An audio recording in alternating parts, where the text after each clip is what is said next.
In a game, in the Woldberry Forest, a warrior is badly wounded, and not only that, he's completely surrounded, with his fallen friends beside him. A guy tells his lady that even after everything, a certain person still hasn't shown up, so he wants to know what they're going to do. With a sinister look, she orders them to eliminate everyone. Thus, the executioner, without a second thought, charges at the warriors to wipe them out. The warrior looks back, expecting the worst, but someone moves swiftly in the shadows and with incredible agility and power, intercepts the attacking executioner. The warriors get excited when they see it's Jaehyun.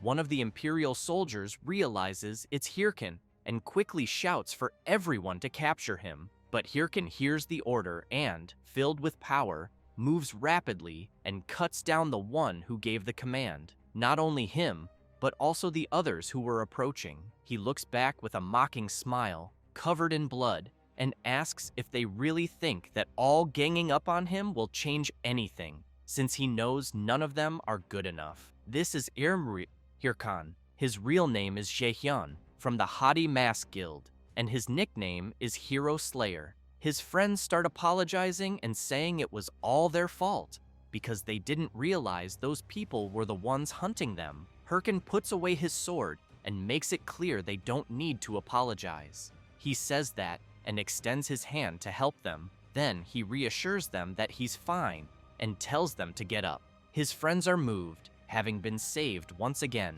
but Herkin keeps emphasizing that, honestly, none of what's happening is their fault. And, looking at the person sitting and watching, he concludes that they're the real pathetic losers, since the real problem is people who can't fight fairly. With a sinister look, he asks the woman if he's wrong. She just smiles without saying a word, stands from her chair, and comments that it's all very exciting, but wants to know what's the point of their friendship. As she walks up to Herkin with two people at her side, she makes it clear that trash coming together is still just a pile of trash.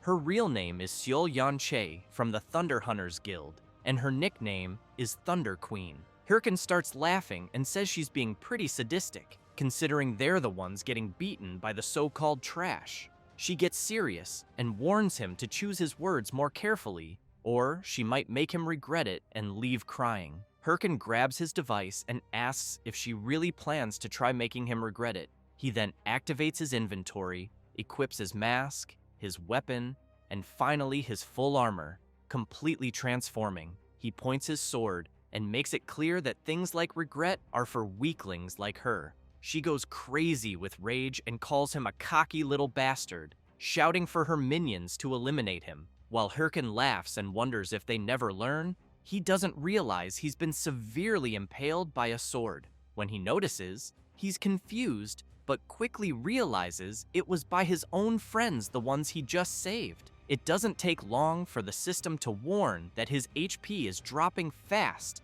and that his movements are being restricted because of it. As he collapses to the ground, he wonders what the hell just happened. His friend, upset by what he did, apologizes and explains that everyone there has to put food on the table in real life and that they have nothing against him. Herkin wonders why his friends betrayed him like that. Meanwhile, Sil starts laughing hard and, unable to hold back, keeps mocking him, saying he's such a fool for believing in their act of friendship, as if that mattered when money is involved. She then starts walking toward him. As she reaches his fallen body, she calls out to him and makes it clear she's kicking him out of the game. She also emphasizes that if she kills him every time he logs in, she bets he'll eventually quit playing. While Herkin is lying on the ground, furious, he hears her say that she heard he's a full-time warlord player and that without the game, he's just a useless piece of trash in real life. With a completely mocking expression, she wants to know if he really looks like he's gone back to being just trash. He becomes restless, claws the dirt with his nails, and charges at her, screaming for her to shut the hell up. But in an instant, blood sprays through the air, leaving him in disbelief. She's also surprised, seeing his friends stopping him with several swords stabbed into his body. She thanks them all, With the little strength he has left, Herkin starts trembling and still insists on knowing why his friends did this, since the guild they had meant everything. His friend, guilt-ridden, simply asks Herkin to die already. Then he says they were paid a few billion just to eliminate him. Herkin remains disappointed in his friends, even after everything he did for them. He makes it clear that they once said they'd all be a family, but looking closely at their greedy faces, he realizes it was all just an illusion. Then, several system messages appear, saying that he has died and will receive a 48-hour login restriction penalty. He suddenly wakes up in the real world, terrified, screaming, and thinking he lost everything. The game in question is Warlord,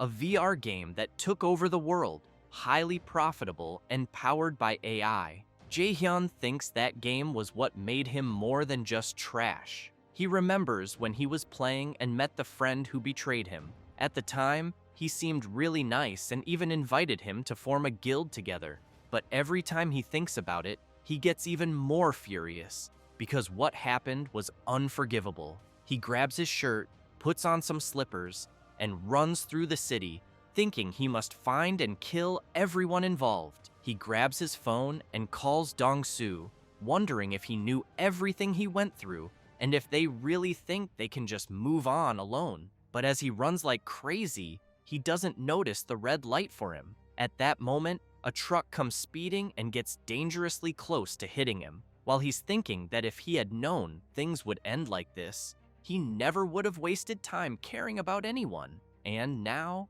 unfortunately, he's about to be hit.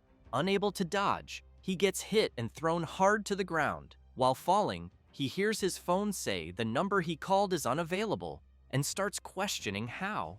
Of all things, he ended up getting hit by a truck. He keeps thinking over and over that he can't die there. He also remembers the face of his friend who betrayed him and Sil, who totally screwed him over in the game. With the last bit of consciousness, he thinks he must get his revenge at all costs. Then something strange happens, and a system message says he's connecting.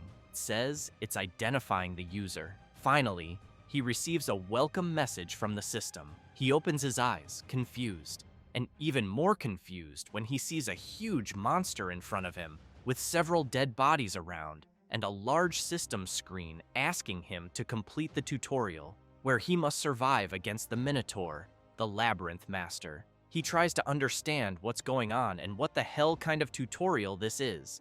Then he hears someone calling him a noob. Looking ahead, he sees two guys shouting at him, telling him to stop spacing out and wake up, and asking if he didn't see the alert because they need to defeat the Minotaur now. The creature doesn't waste time and lets out a huge roar. One of the guys says it's impossible to solo the front pocket since it looks like they'll need 13 of them to take the monster down. Herkin asks them to wait a second and says he wants to know if the Minotaur is that tutorial boss type, because he remembers it was removed from the game 5 years ago for being too hard. The guy is stunned and wants to know what the hell he's talking about, since the game Warlord was released only 10 months ago. That makes Herkin even more confused about the situation. He starts thinking about the release date, but soon says he understands. Herkin crouches down and picks up the sword. Then he starts walking toward the Minotaur, while the others want to know where he thinks he's going. Ignoring them, Herkin gets ready, and as he charges straight at the boss, the guys wonder if he's crazy. The Minotaur notices his opponent's approach and prepares his powerful attack. However, Herkin manages to dodge it at the last second. Increasing his speed, he lands a fierce blow, completely slicing up the tutorial boss. As the Minotaur's pieces fall to the ground, the guys who were there are left speechless, unable to believe what they just witnessed. But they soon exchange sly smiles and call out to Herkin. One of them reaches out and says Herkin is really good, then asks if he wants to join their guild. But Herkin sees this request as a replay of when his old friend first invited him, so he gets super frustrated again. Then he says he just made a decision. While the guys laugh and ask what he decided, they are brutally wiped out by Herkin's frustrated rage. Completely drenched in their blood, he says that if he ever trusts anyone again in his new life, he can be considered a damn dog. After returning to the real world, he's startled and wonders where he is, realizing he's in a huge V-Gear store full of people. Then he remembers that 5 years ago, he couldn't afford a VR device and had to use a demo unit. That scares him even more because it means he really went back in time. But he tosses the VR helmet aside and thinks that in that case, there's no time to waste. He runs out full speed, thinking he has 5 years of future knowledge and all the skills he developed. And if he puts them to good use, he's sure he can get his revenge. Without hesitation, he pulls out his credit card and asks the clerk for a V-Gear device. She looks a bit startled by his request, but quickly says, "All right," and that she'll process the payment. Jae-hyun thinks that's great and starts wondering where he should begin. Then he hears someone calling him. It's the clerk, who awkwardly tells him his card doesn't have enough funds to buy the device. He's completely stunned. Then he looks down and remembers it makes sense. No way he'd be playing there if he had money. He starts to panic, wondering what he'll do and if he has to start making money first. But he thinks that would be bad, since he can't waste time on that. Then he's startled by a familiar voice asking why he's hesitating. Looking at the big screen, he sees Sil saying the strong never fear a challenge, because hesitation is a luxury on the battlefield. Then she urges everyone to become a warlord. That's Sil, the Thunder Queen, and the game's top-ranked model. Jae-hyun watches the game ad on the massive screen, shocked that he just saw the person who took everything from him. He immediately remembers her saying he had gone back to being the same trash as always. Furious, he turns around and thinks he's in no position to be picky. The afternoon passes, and at his house, a V-Gear device is being installed. The technician tells Jae-hyun the setup is done and the V-Gear is ready to use. Jae-hyun replies okay and thanks him. Looking at something in his hand, he thinks that was the only way he could afford the device he had to borrow the money. He remembers when he went there, and the guy wanted to know how much he needed. Jae-hyun said 10 million won, and the guy had no problem lending it. While Jae-hyun had his hand on the table, the guy reached into his shirt and suddenly stabbed a knife between Jae-hyun's fingers. And with a sinister look, he made it very clear that if the protagonist couldn't pay, things would get really difficult. Jae-hyun was a bit hesitant about that, but said it was fine and that he'd manage to pay. Remembering this, he thinks it doesn't matter. As he starts getting ready to log in, he thinks that even if he has to crawl through hell, as long as he can take down the people who betrayed him, he won't have a problem with it. Then he shouts, "Link start!" The system appears, notifying that user identification is in progress. Once identification is confirmed, the system welcomes Herkin back to Warlord. He immediately thinks it's been a while since he was there and knows it's time for her to show up. But he wonders what was her name again. Then an entity appears and congratulates him on completing the tutorial. She introduces herself as Ariadne and says she's there to guide him through class selection. Ariadne begins using her power and explains that he must choose a basic class and that there are 3 options currently available. The skills he develops in his basic class will determine his advanced class later. A warrior is a fighter who uses close-range weapons in battle, and if he enjoys action-packed combat, this class is perfect. Herkin becomes a little intrigued, thinking about the warrior class since he used it last time, and knows it allows for fast leveling, but he also knows that playing solo with it gets pretty tough later, so he replies that he doesn't want that class.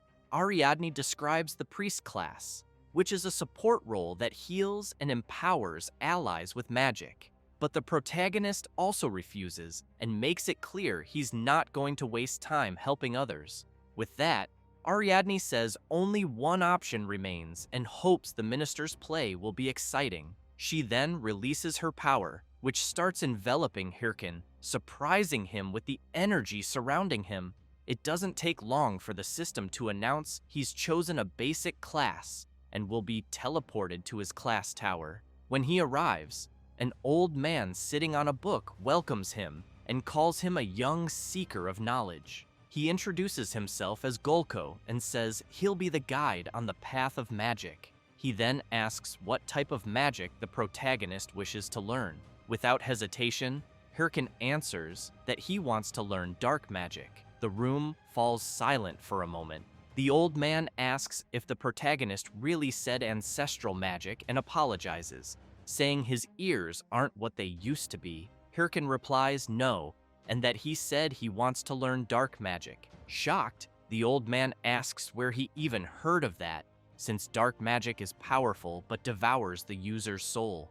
The protagonist confidently replies that he knows he's fully aware of it and is willing to bet everything. Gulko starts trembling and releases a black spring. Then his expression changes completely, and he says he hopes they can dive straight into this. He laughs, saying it's been a while since he saw a young person choose that path. After summoning a book of dark magic in front of the protagonist, he says that if he's ready, he should place his hand on the skill book, but warns again that this path is too treacherous for weak hearts. Without hesitation, Herkin quickly places his hand on the dark book and with a confident look, says to get on with it, and emphasizes that his heart is far from weak. He starts laughing as the dark energy begins surrounding him. As the energy takes hold of him, Gulko comments that someone interesting has finally shown up.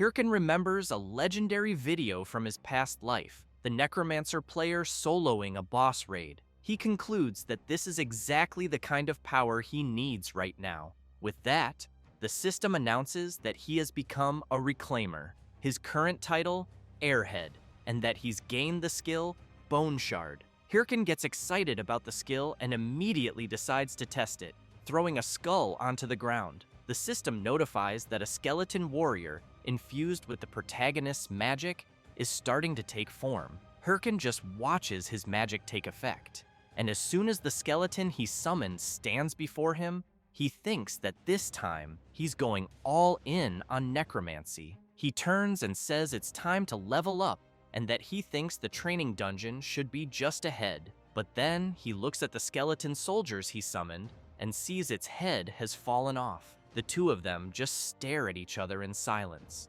After that, a portal opens and someone steps out of it.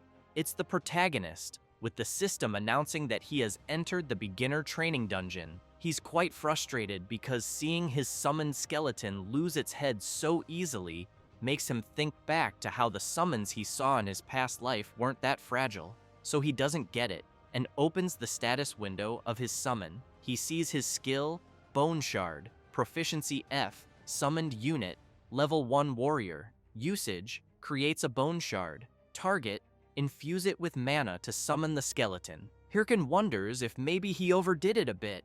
That's why he thinks he needs to level up quickly. Then he hears a sound and quickly turns to see what it is. Several charcoal wolves are approaching. Herkin gets excited. It's finally time to test his skill. Some say charcoal wolves aren't that strong, but they're very fast, making them perfect to test combat performance. So he casts his Bone Shard skill and commands it to go after the wolves. As soon as the skill hits the ground, the skeleton soldier is summoned. The system then notifies that the skeleton warrior has detected an enemy and assumed a combat stance. The wolves, upon seeing the summoned creature, seem a bit intimidated, but the protagonist simply tells his summon to eliminate them quickly. The skeleton soldier charges at the creatures. Herkin is excited, thinking this looks better than he expected and that at this rate, he'll reach max level fast. But with just one of the wolves' attacks, his skeleton soldier is completely shredded. He's left extremely disappointed by what he just witnessed. The skeleton's skull is thrown to his feet, making him furious and confused at the same time. He quickly opens the system screen and asks it to wait because this can't be right, and he wants to check the skills again. Clicking for more information, he realizes he probably forgot to set the mode, so he switches to Defense Mode 1. But the result is the same, and this time, the wolves are just gnawing on his summon's bones. He switches to Mode 3, Special Action, but that mode makes the warrior do the dance of enthusiasm. Herkin starts crying, thinking he's completely screwed. He sits down and thinks this is a nightmare he's going through. When he tries to delete his character, the system notifies that character selection is unavailable because newly created accounts can't delete a character for 3 months.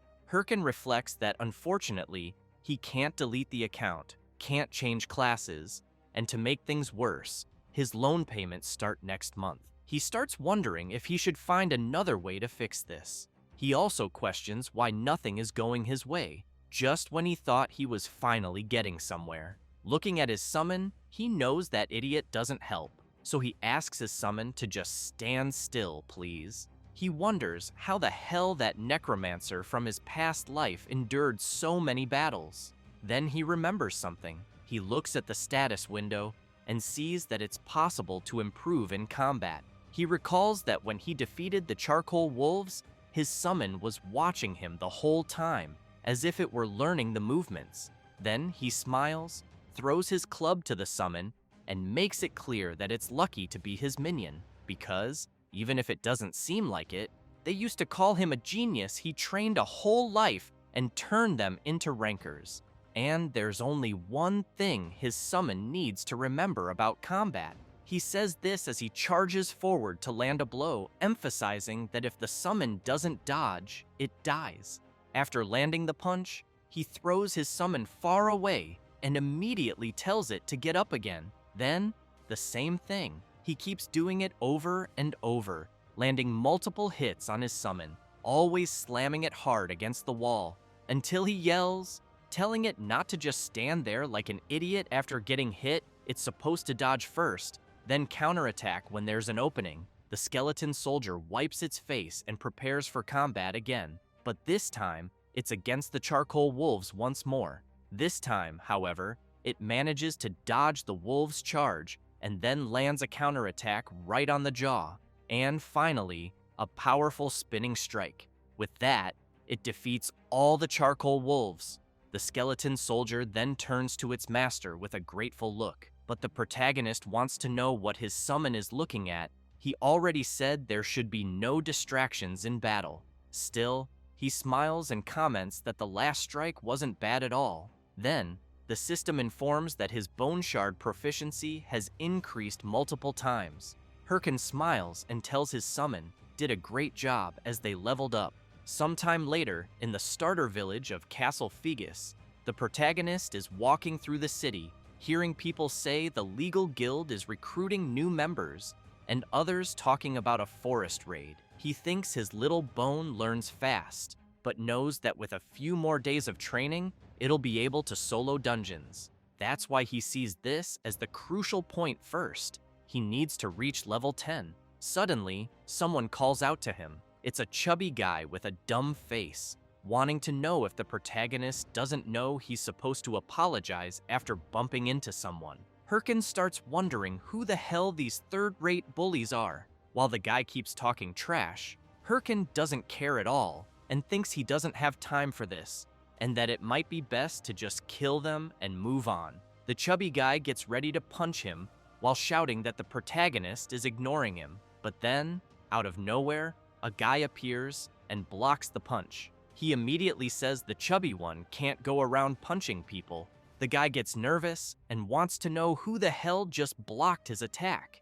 Herkin starts sweating cold as he remembers who that person is. Looking at the guy's muscles and strange clothes, he's sure it's Chev the Slayer, the legendary warrior from his past life. The protagonist, afraid of what the chubby guy might do, shouts for him to wait without thinking, but the guy doesn't care and spits on the ground near the legendary warrior. Then he cracks his knuckles and tells Chev to stay out of it if he doesn't know anything, because it was the protagonist who bumped into him and didn't apologize. So he wants to know if Chev's never heard the saying, "An eye for an eye, a tooth for a tooth." Chev starts laughing, but then releases his terrifying monstrous aura, which makes the chubby guy crap his pants. The protagonist is really impressed by the power he feels. Chev smiles, but with a terrifying look, and says that in that case, since the guy hit the palm of his hand, should he retaliate? The chubby guy's friend screams, warning him that the man in front of them is Chev the Slayer. Then he says Chev is the leader of the Red Bulls, one of the top 30 guilds. a battle-crazed lunatic known as Chev the Killer Slayer. The chubby guy turns to his friend and asks why someone like that would be there, but Chev grabs his shoulder and wants to know the answer. The chubby guy turns with a terrified face, but then he and his friend run away apologizing. Chev starts laughing and says he's glad everything was resolved peacefully. Then he pats the protagonist on the shoulder and asks if he's okay, saying he shouldn't worry about people like that. But Herkin quickly turns and brushes Chev's hand off his shoulder, making it clear that next time, he doesn't need his help. The Slayer is left confused, not understanding what the hell just happened. Smiling, he thinks that was pretty cold. As he quickly walks away, Herkin thinks that for a moment, he was completely overwhelmed by Chev's power, but he clenches his fists and, furious, swears that the next time they meet, he won't be the same person he is now. Sometime later, in a dungeon, the protagonist is still thinking about what happened earlier and how the difference in strength is painfully obvious, but he knows Sil and Chev are at the same level, which means he needs to become just as strong if he wants revenge. While he's thinking about that, a massive black tiger charges toward him. However, without doing anything, his skeleton soldier easily defeats the creature coming his way, and with no mercy, the skeleton finishes off the black tiger. The system announces that the skeleton warrior has killed a black tiger and leveled up. While his summon looks pleased, Herkin takes a deep breath and wonders if it really took him 3 days to reach level 10, thinking that it took longer than expected. That leaves his summon a bit upset, but after a while, the system finally congratulates the protagonist for reaching level 10. It says, monsters will no longer appear in the training dungeon, his beginner mark has been removed, and his rewards will be processed. Herkin gets excited he finally made it. The watch is an essential device with several functions: stats, quests, map, inventory, and messages. The protagonist thinks it's been a while since he used it. He quickly opens his status window and sees that he's level 10. His class is Necromancer, with 3 points in strength, 3 in stamina, 5 in intelligence, and 5 in magic. He thinks it's a shame that his stats, but then the system prompts him to allocate his available stat points. He reviews his stats to decide what would best support his goals. He knows this is just the first stat distribution, so he needs to be careful. As a necromancer, the obvious choice would be to increase intelligence or magic, but he decides this time will be different and puts all his points into strength. With that, the protagonist's strength stat increases by 50 points, bringing his total strength to 53. His summon looks extremely disappointed. Seeing it upset, Herkin asks what the problem is. Then he knocks on its skull and makes it clear he hasn't given up on necromancy, he's doing this to train it. He explains that increasing intelligence or magic right now won't make much difference, but investing in strength will allow him to teach it every move he mastered at his peak. He's literally betting his life on his summon's learning. The skeleton soldier gets emotional at its master's words, which only makes Herkin more irritated, telling it to just focus on training while he takes care of the rest. He then says there's another way to make up for the other stats. The next day, he goes to the Monster Hunting Association at the Castle Figus branch. The mission distributor grabs an item and shouts to everyone there that fresh missions just arrived. While the crowd starts fighting to grab missions first, the protagonist calmly walks through them, thinking that missions this time of year are usually bad, but the guys are still hyped, so he figures they're all noobs. When he gets to the counter with the old man who gives out missions, he says he wants one and asks to see the list. The old man agrees but warns him that all that's left are the ones no one wants, either too hard or with lousy rewards. As Herkin scans the available missions, he thinks most of them are really boring, but he notices one that catches his attention. After picking it up, he thinks he's found his ace. It's the Baima Mountain Cave, a basic mission with low-level monsters. The old man finds it strange and asks if he's sure he wants that one, since the reward is just 10 gold coins. He replies yes, and the system notifies that the quest has been updated. Then he thinks that at first, it seems like just any quest. But if completed before level 15, it'll grant him an ultra-rare title, Rising Star. The protagonist reflects on how people often question the value of a simple title, but he knows that titles increase a player's stats. For example, a scatterbrained mage who gets mocked by a wolf might just be a low-level alchemist with poor attributes. But once he obtains the Rising Star title, it increases attributes by percentage. In other words, this is his first step toward becoming a broken character. So he turns around, and after leaving the quest association, he thinks it's time to gear up.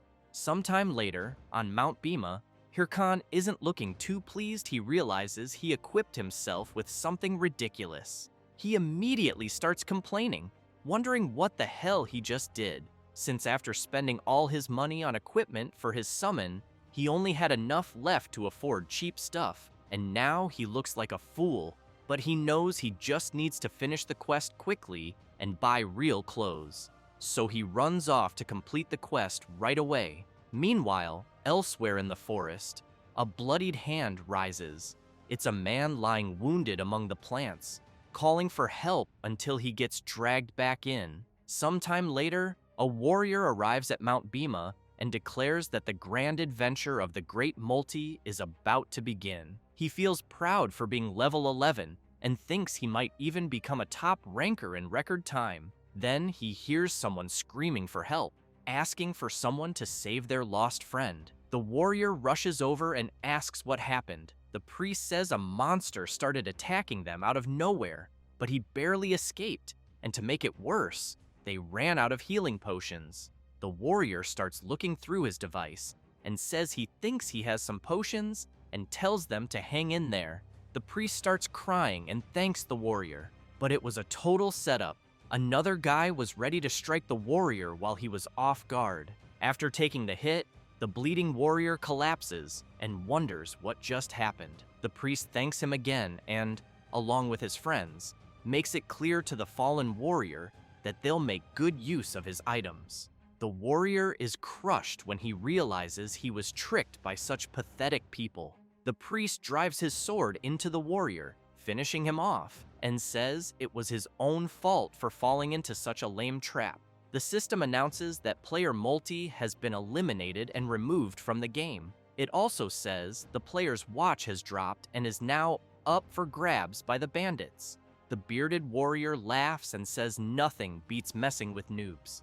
With several watches on his arm, the priest turns around with a sinister look and tells his friends to go find the next sucker. They are members of the Ralph family, part of the infamous player killer gang. Meanwhile, elsewhere in the forest, the protagonist's summon is ready to battle some fierce creatures that charge at it. Herkin snaps his fingers and switches his summon to attack mode, making it rush at the creatures without hesitation, and with little effort, it completely obliterates them. The system reports that the skeleton warrior killed an ancient wolf and gained 375 experience. After another kill, 366 more, and finally, another 379. As Herkin watches his summon handle the creatures, he thinks that now that he bought it a sword, it can defeat an entire pack of ancient wolves on its own. He also knows he made the right choice by prioritizing gear for the skeleton. Pleased, watching his creation grow stronger, he thinks that real gamers focus on performance, not appearance. The skeleton soldier looks back, sees his proud master, and immediately wonders why he's looking at him like that.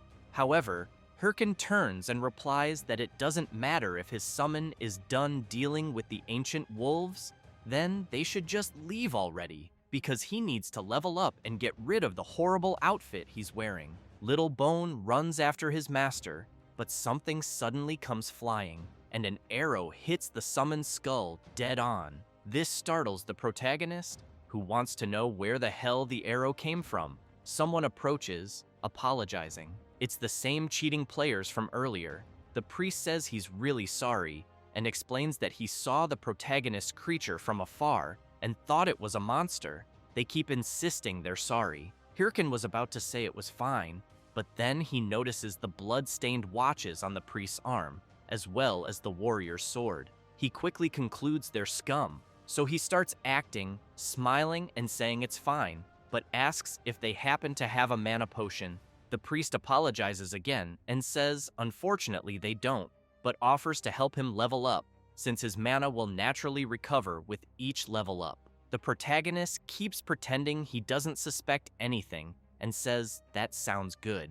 The priest insists it was their fault, so they'd be happy to help. Looking at the monsters ahead, he calls his group to battle. He explains that they'll weaken the monsters and the protagonist can deliver the finishing blow. As they move in, the priest quietly asks if everyone knows the plan. They all respond yes. The warrior whispers that he'll take aggro first. Then, the mage says he'll cast an attack buff second.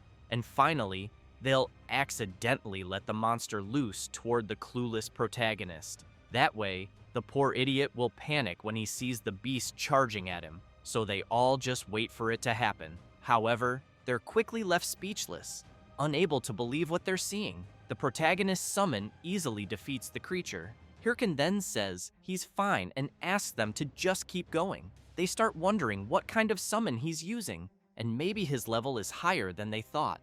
In that case, they decide to start sending multiple waves at once against him. Then, while he's distracted, the warrior sneaks up behind him. As he's about to strike, he thinks all he needs to do is defeat the summoner. But when he attacks, Herkin easily dodges it, leaving the warrior confused as hell. His target just dodged an attack from a blind spot. With no time to react, he gets hit by a brutal blow from the protagonist. The priest panics and shouts, wanting to know what the hell is going on. Herkin snaps his fingers and calls for his summon, Little Bone, who immediately joins him and charges at the thugs alongside his master. They scream in fear, begging them to wait. But with no chance to defend themselves, both are attacked by the coordinated strike of master and summon. After their bodies crash to the ground, Herkin makes it clear he knows their kind all too well. As he walks toward them, he says they're the type who earn people's trust just to stab them in the back and take their loot. But he admits that if he still thought like before, he might have fallen for it. The blood-covered priest starts screaming in desperation, begging the protagonist to wait a second and just take all his items and go. But sadly, Herkin makes it clear it's too late. He no longer trusts anyone. He says that, then mercilessly finishes off his opponent. At that moment, the system announces that player Ralph has been eliminated and that the 8 watches he carried have been dropped. After seeing how many watches Ralph had, the protagonist becomes furious, thinking the guy really was a scumbag. But something about it also makes him happy. He knows he'll make good use of the drops. First, he's going to get himself some proper clothes, but as he turns around, he sees his summon kicking the already defeated warrior, so he calls out to him and asks if he wants any of the drops lying around. Then the protagonist extends his hand and starts healing the wound caused by the arrow his summon took. It doesn't take long for Little Bone to be fully healed. He then raises his sword and strikes a heroic pose. Herkin looks at his excited summon and says, "It really looks like he's happy." The protagonist also comments that appearance doesn't matter in the game, but while striking a ridiculous pose, he emphasizes that what truly matters is being beautiful on the inside. As his summon stares in shock at its master's absurd pose, Herkin smiles and says the priest's dropped watches were truly a jackpot. There's less than a 1% chance that when someone sells another player's watch, the inventory will drop random items like rare gear with stat bonuses. For example, the goblin's black pants he equipped, which grant 5 extra points in mana and 5 in intelligence. Also the Sword of Ancient Essence, which gives 10 more points in mana, plus the skill books, from which he obtained the Book of Demonic Curse. And lastly, the most important, lots of gold. Herkin picks up a mask from the dropped inventory and thinks that thanks to the fools he defeated, this was faster than expected. He then concludes that he'll soon start recording his gameplay and knows he'll need the right style for that. But after thinking about it, he remembers something that makes him uneasy. He starts recalling his past life, how he once asked the friend who betrayed him to imagine their whole guild wearing traditional hey-ho masks. At the time, he was so excited, saying the next day they'd rename the guild to Hey-Ho Mask. Remembering this leaves him a bit down, and he even considers completely changing his style. However, he begins doing something to the mask, altering its form entirely, and thinks he refuses to let anyone take what's his ever again. Furious, he tells himself he'll prove he was right, and this will be the beginning. So as soon as he equips his sinister mask, he runs off and calls for his summon to follow.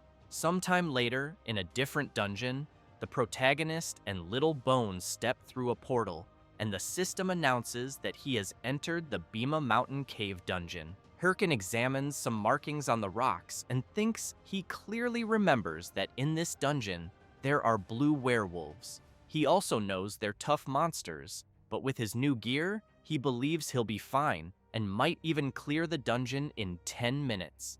So he calls his summon to go all in. A few hours later, Herkin is in disbelief and yells, asking why there are no monsters around. He starts thinking this is driving him crazy because he knows if someone had already cleared the dungeon, the system would have sent a message. Then he sees his summon doing something near the rocks, and when he turns, he notices something that grabs his attention. So he heads over to where his summon is and sees something strange on the rocks. Suddenly, a massive dark energy begins to swell. The system announces that the protagonist has discovered an instance dungeon and asks if he wants to enter. He falls to the ground, startled, and says that must be why no monsters were spawning, because instance dungeons are random dungeons that appear inside another dungeon, and when they do, the normal dungeon shuts down until the instance one is completed. He also knows these dungeons are much harder, but give double the rewards. He starts wondering if it might be a trap because he knows once someone enters an instance dungeon, they can't leave until it's completed or they die. So he gets up and tells his summon that, logically, he should just walk away because if he dies, he won't be able to play for 2 days. It would make much more sense to just farm easy missions, but he knows that's not what matters right now. With that, the system confirms he's entered. After stepping through the portal, he says that as long as he doesn't die, he should be fine. But soon, a bright light covers his face, and as he tries to look around, he wonders if the place he's in is an ancient arena, also feeling an intense atmosphere. Then he gets startled by a powerful tremor, which was caused by a massive, sinister werewolf standing before him. It's a corrupted werewolf of unknown level. The creature doesn't hesitate and immediately launches an attack at the protagonist, who is still trying to understand what's happening and, unable to defend himself, is struck and thrown hard against the wall. Little Bones sees his master in trouble and immediately gets furious, assuming a battle stance. But Herkin laughs and says this is perfect. He keeps laughing and says his luck is insane since a corrupted monster appeared. He's convinced this must be material for a main quest. He then calls for his summon and makes it clear that if they can't defeat the werewolf, they can say goodbye to dinner. With that, he charges at the creature. Little Bone gets ready too. Then, he lays down his sword for his master to step on and leap toward the corrupted werewolf. The creature lets out a loud howl, but Herkin uses his skill curse release, and his sword is instantly infused with the energy of the demonic curse. The werewolf has no idea what this mere human is doing, but in the blink of an eye, it's struck and has one of its arms sliced off. The werewolf starts screaming in pain as the system notifies that the protagonist's skill is active and the target's stats have been reduced by 10%. As the werewolf howls in agony, Herkin looks at his sword and reflects on the demonic curse, thinking that for a first try, it wasn't bad at all. However, the werewolf starts releasing a bloody aura and, now extremely enraged, charges straight at the protagonist. At that moment, a system message appears, warning that the corrupted werewolf is enraged and all of its status effects have been nullified. Herkin simply prepares for the worst, thinking he was already expecting at least this much from a dungeon boss. Then he smiles and says he was saving this for later, but right now seems like the perfect time to test it. He activates his inventory, and a dark energy begins to surge, completely engulfing him, until an explosion occurs, unleashing all the energy, and Herkin appears fully equipped in sinister battle armor, laughing and asking where he left off. A slot is one of Warlord's unique game features.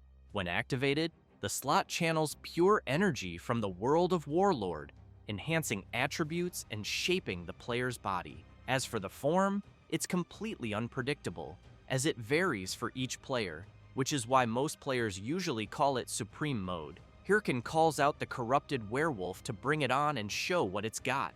The beast becomes furious and lets out a powerful roar. Then it charges at the protagonist, but as it tries to strike, Herkin dodges without much trouble. He keeps avoiding multiple lunges from the werewolf. Then he jumps back to gain some time, but the creature doesn't care and unleashes another powerful attack. While evading the werewolf's strike, the protagonist thinks that his opponent is definitely a boss. Given its speed and power, he starts to wonder how many of the beast's attacks he could withstand. The werewolf comes charging again, showing several possible openings. Noticing one of them, Herkin, with his sword radiating energy, lands a powerful slash on the werewolf, making it scream in pain. He then smiles and says that this is why he finds the game so fun, but he's startled by a tremor, as the werewolf is still not defeated and is attacking again. Herkin takes a deep breath and realizes his opponent is still enraged and that he can't afford to relax in battle. While airborne and the werewolf about to grab him with its claws, the protagonist looks to the side, wondering if his summon is just hiding something. Then, Little Bone jumps onto the werewolf and manages to cut off its other arm. Herkin immediately shouts to his summon, saying it's time for the attack they practiced. The werewolf is left confused and helpless as it's hit by their combo attack. The attack was so fast that they managed to land several simultaneous strikes, slicing the enemy completely, and the system announces that they have defeated the corrupted werewolf. Herkin then deactivates his slot and comments that it wasn't bad at all. Next, the mission card the protagonist selected starts spinning and glowing brightly. It reveals that the Mount Bima Cave mission, Defeat the Monsters, has been completed, and the protagonist received 10 gold coins as a reward. The system also announces that the skeleton warrior defeated a high-level monster, and the skill, Bone Shard, has been upgraded to rank E. Additionally, the protagonist also obtained the werewolf's skull and hide. While his summon celebrates, Herkin notes that it seems like instant dungeons really do have the best drops.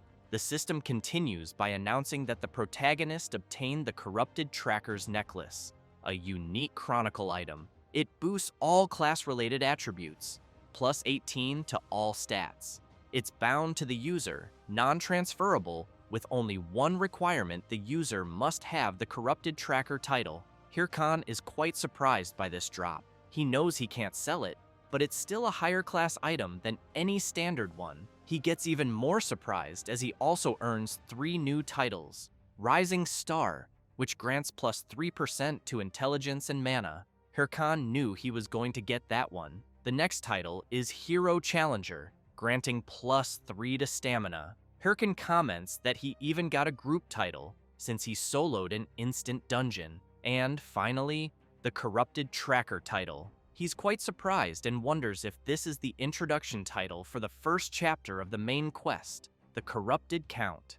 Herkin knows that the main quest is the foundation of the Warlord game world, being a crucial storyline, and because the rewards are insanely good, every player wants in no matter what.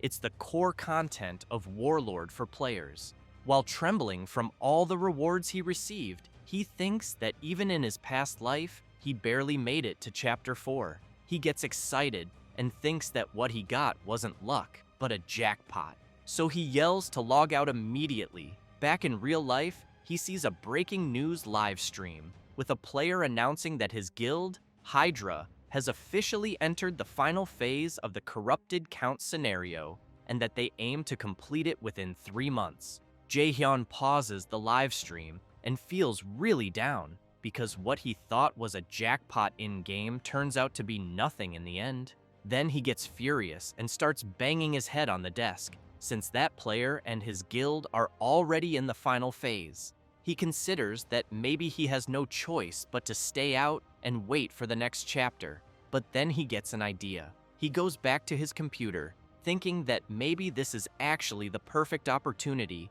since he knows the entire world is currently focused on the corrupted count, and the first main quest of Warlord is about to be completed. So he wonders if anything would change if he posted his video about the corrupted count, thinking it might go viral. Jaehyun thinks it was a great idea to have recorded everything, so he knows he needs to edit and upload it to WTube as fast as possible. However, he also knows that editing is the key, and he can't just leave that to anyone, meaning there's only one person for the job: the legendary editor from his past life, the filmmaker, Romeni. She sees the protagonist's request and wonders who this person named Herkin could be. While checking the request, she questions what a level 15 could even accomplish. Maybe the starting cave, guessing it's just some rich newbie making a flashy video for social media, until something catches her eye and she ends up genuinely shocked, remembering a certain person.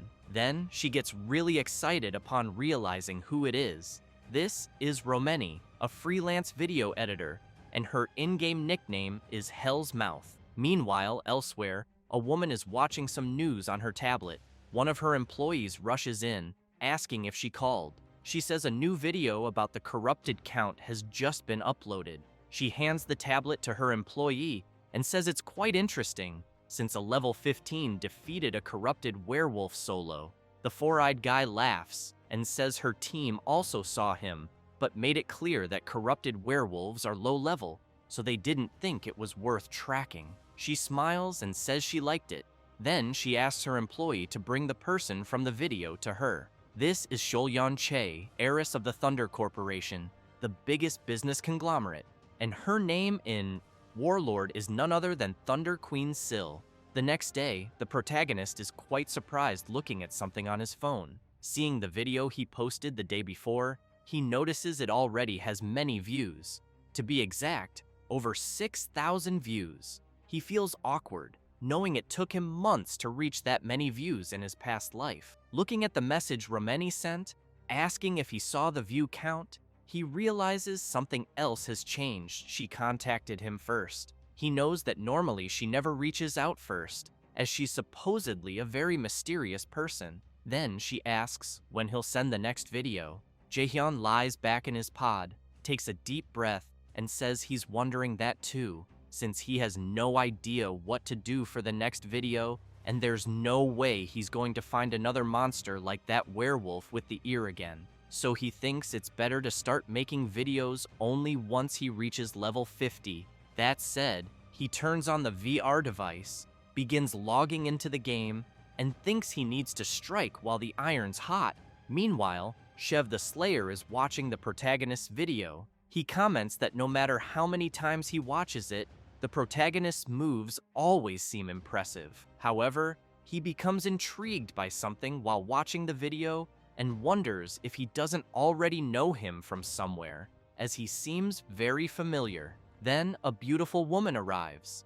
This is Yahello, affiliated with the Red Bulls. Chev tells her he's talking about Herkin, the one with the ha-ho mask, and that he's one of the trending topics right now. She wants to know if her friend is watching the video again, saying it would be strange if he weren't familiar when Chev watches it all the time. The blonde guy takes a deep breath and, all excited, shouts that the game makes you feel like you're moving in real life. So when people play for the first time, they tend to be shy with their movements.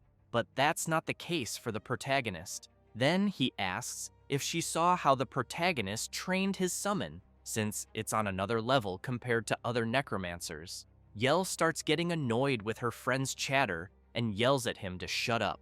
Then she starts pushing him and tells him that if he's going to keep talking nonsense, he should go back inside because they're going live in 5 minutes. Chev smiles, winks, and says he really likes her. Crossing her arms and taking a deep breath, she says that if he really does, then he'd better do well in the upcoming live stream. She then says that over 200,000 people bought tickets just to see him, the leader of the Red Bulls and the man ranked 9th in Warlord, the Slayer Chev. With that, as the live stream begins, a dungeon portal appears, and both he and the members of his guild get ready to enter. Chev smiles and, pointing his blade, tells everyone to prepare for battle. Meanwhile, at the affiliated Raiders Association of Castle Figus, Herkin is very disappointed and starts slamming the table because there are no missions available. He wonders how there could be absolutely no good mission, so he considers taking a break from making videos for now. The old mission man approaches and says he knew the protagonist was the adventurer who cleared the Mount Bima cave dungeon. Herkin remembers the old man. He introduces himself as Hotan and wants to know if the protagonist has a moment. After going to a more private place, the old man says he's heard everything and knows the protagonist even encountered a mutant in the Mount Bima cave. Herkin is puzzled, thinking he doesn't remember any such quest, so he says he just saw a werewolf with strange eyes. Hotan turns and says that's what he thought, as he believes there's a strong chance the monster the protagonist faced had been exposed to the power of the corrupted. Herkin finds this odd and wonders if the old man has lost his mind, but Hotan emphasizes that he doesn't know exactly who it is, but it's certain that the protagonist's power is causing monsters to go mad, and several are becoming victims.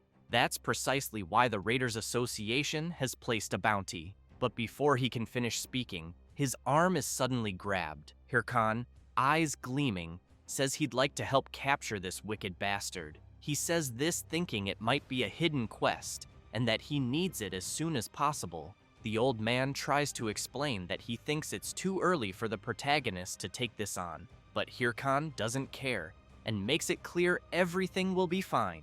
Hotan gets a little embarrassed and says that, in that case, he'll give the protagonist a chance, depending on how well he does. Then, he says there's someone named Ahimri in Castle Bangsu, east of Castle Figus, which surprises Herkin when he hears the name. The old man goes on to say that this person will be able to guide him, and that he'll also write a letter of recommendation. Thus, the quest Ahimbri's Teachings is created, with the objective of finding Ahimri and showing Hotan's letter of recommendation, with a skill book as the reward. Herkin leaves the Raiders Association and shouts in joy. Then he wonders if this is really happening, and if, by any chance, he actually got a quest to become Ahimbri's student, knowing that this person is one of the 7 disciples of the Grand Mage Bokan, since all mages want to meet him because he provides rarer skill books. In other words, he's a very important NPC in the game, so he runs off happily, thinking he probably got this opportunity because the Rising Star title combined with the main quest of the Corrupted Count, and that if things go well, he figures he won't need to worry about video material anymore, until he stops and realizes he almost forgot something he needed to do first. Then he heads into a forest, uses his bone fragment skill, and summons it. After Little Bone appears, he realizes he hasn't checked the rewards from the last battle, so he decides to start by using the werewolf skull he didn't sell. The system asks if the protagonist wants to use the werewolf skull to enhance the skeleton warrior. He says yes. The system then informs that the skeleton warrior gained werewolf traits and received 2 extra points in toughness. Herkin knows it's now time for the Corrupted Tracker's necklace, so he wastes no time and equips it. The system announces that the effects of the Corrupted Tracker's necklace have been applied to him, giving him 18 extra points in all stats and boosting all class-related attributes. Herkin knows everything is going well, since his preparations are complete. Next, he grabs 2 more bone fragments and throws them on the ground, summoning 2 more skeleton warriors, which leaves his primary summon confused. Herkin tells Little Bone that from now on, there will be 3 of them, and they'll fight as a unit, so they'd better get along with each other. As the protagonist sets out with his 2 new summons, wondering what kind of monster might be in the area, Little Bone goes crazy, thinking he was supposed to be the master's only pupil.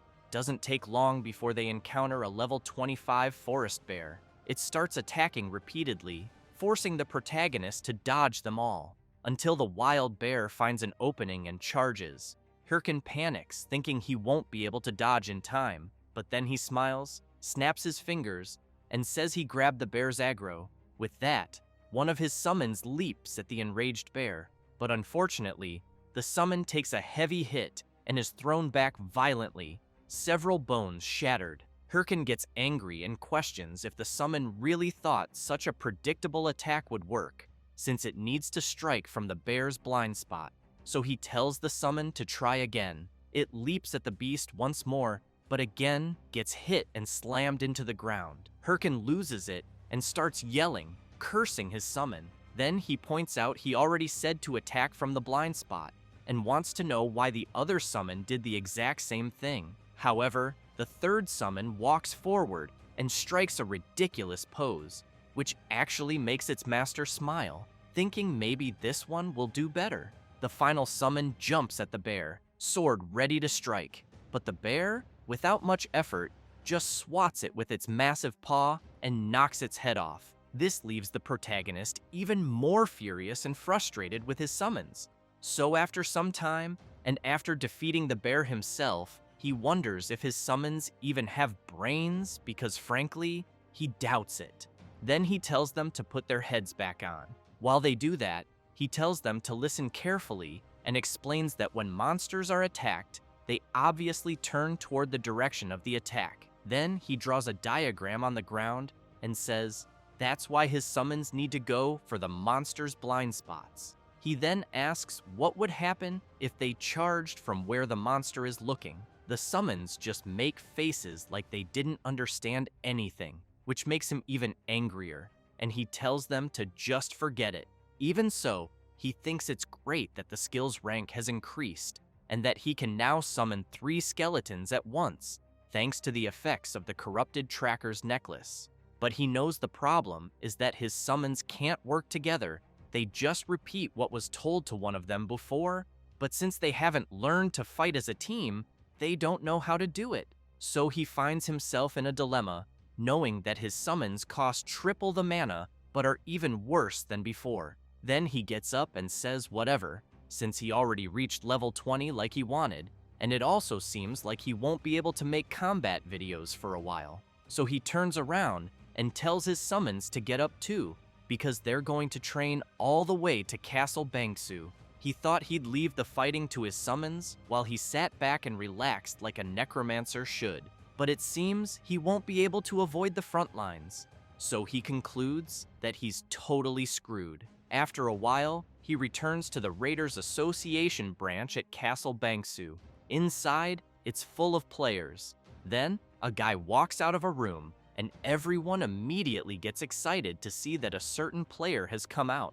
They desperately want to know what quest that player accepted, and that's when the protagonist enters, thinking everyone there is like a bunch of hyenas. He covers his face and concludes that clearly, you can find people like this anywhere, knowing they don't even try their best on their own and just want to leech off others. Then he hears someone call him. A bald guy wants to know if the protagonist has a good quest, suggesting they could do it together. But Herkin couldn't care less and tells the guy to fuck off. As he walks up the stairs, he reflects that he can't let anyone find out he's doing Ahimri's quest. At the top of the stairs, he hands over Hotan's letter of recommendation. The player inspects it, confirms everything, and politely asks Herkin to head to the second floor. Meanwhile, people keep acting like parasites and desperately try to get in, claiming they're in a party with Herkin. As he walks, he wonders what kind of reward Ahimri might give him,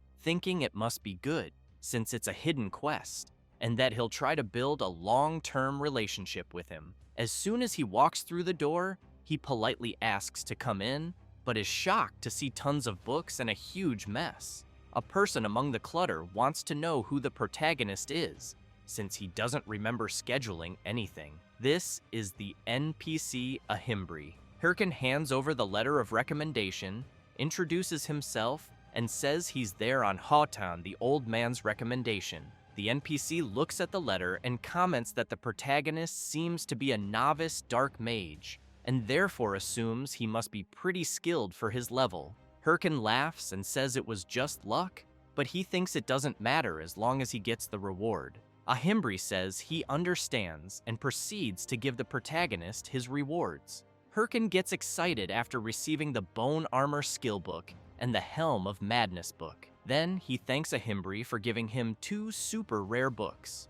Ahimri says that's it for business and asks the protagonist to leave. The system then announces that the Ahimri's Teachings quest has been completed. He tells Herkin to be careful on the way back. Herkin finds it odd and asks the NPC to wait, wondering why the quest ended so quickly, and if he doesn't have another one to give, he knows he didn't come all this way just to get a couple of skills. So he starts yelling for Ahimri, saying he'll do anything. The NPC then grabs the protagonist's hand and asks if he really will do anything. Herkin replies yes. With a very suspicious expression, Ahimri thanks him. With that, Herkin receives the quest, the nest's egg, which requires him to retrieve the egg from the nest. And to make things worse, there's no reward. This leaves Herkin in shock, thinking the NPC tricked him. Meanwhile, a knight walks through the city, causing people nearby to grow visibly nervous. Then they begin to wonder if the knight's gear isn't some kind of very expensive type. He continues walking and heads to the Affiliated Raiders Association. Then he wonders if that's where the player Ha-Ho Mask might be. Meanwhile, the protagonist, after leaving Ahimri's room, feels very disappointed, thinking it's really possible to get scammed by an NPC. So he walks off, thinking he expected to receive a quest related to the main storyline. But now he wants to know what the hell this egg quest is, especially since it has no reward. Still very frustrated, he keeps questioning if he really needs to do it. Then, out of nowhere, a strange guy appears right in front of him, asking about the quest. Soon, several other players surround the protagonist, all trying to find out what mission he got. He panics, thinking he forgot those guys were there, and wonders what to do now. Maybe he should just kill them all. Then, out of nowhere, the knight appears, releasing his intense power and blasting the players away. He asks the protagonist if he has a moment for a talk, saying he'd like to speak somewhere quiet. Herkin finds it strange and wonders who the hell this guy is who just showed up. So he tells the knight to fuck off, but the knight gets really close to the protagonist's face and whispers, calling him Ha-Ho Mask and asking him to cooperate. That really scares Herkin after hearing himself called by that name. So they go to an alley in the city. The knight says he's sorry for causing trouble. Then he taps his watch and says he felt like they couldn't talk properly out there. After unequipping his helmet, Herkin is confused, thinking that based on the player's gear, he must be at least a ranker, but he doesn't recognize him. So he wonders who the player could be and how he knows the name Ha-Ho Mask. The knight asks if the protagonist really is Ha-Ho Mask. Herkin starts getting nervous and thinks that in situations like this, the best thing to do is pretend he knows nothing. So he asks who this Ha-Ho Mask is that the knight keeps talking about, saying he just followed him there for a chat, but really wants to know who the hell Ha-Ho Mask is. The knight, a bit frustrated, wants to know if the protagonist didn't just receive a quest from an NPC named Ahimri. Herkin steps up to the player and demands to know who he is and why he should share any information, especially since he dragged him there. Still pretending he knows nothing, he flips the player off and asks if he's looking for a fight, but he thinks to himself that he has absolutely no clue who this guy is. All he knows is that he needs to keep pretending. The player stays silent for a moment, but suddenly reaches out his hand and says he clearly made a mistake and apologizes. Herkin breathes a sigh of relief, shakes the player's hand, and says it's fine. Then he turns around to leave, making it clear he'll let it go just this once.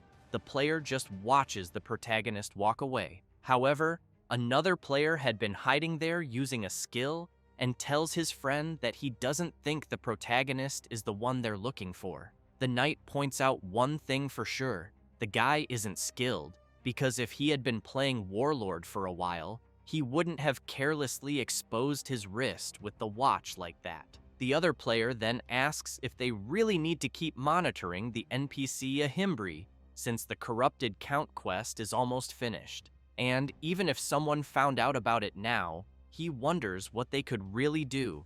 The knight says that the nest's egg quest the protagonist received is the main quest, which is why he thinks they shouldn't take unnecessary risks. So the mage says he'll return to his position. The knight agrees and says goodbye. However, someone had been watching that conversation, Herkin, who quickly realizes there were actually two players there. He thinks they're definitely part of an organization since they're working together, but he also believes that if they were from a normal guild, they would have made an offer after revealing who they were. With that, he concludes that those guys definitely aren't ordinary players, since they were testing him like that, but he remains curious, wondering who the hell those players were. The next day, Herkin is still puzzled about what happened, thinking there must be something more to the nest's egg quest he received. He figures they probably saw his video and already knew the Yahello mask would receive Ahimri's quest, especially since they let him go so easily. That's why he thinks they don't care who Yahello mask actually is.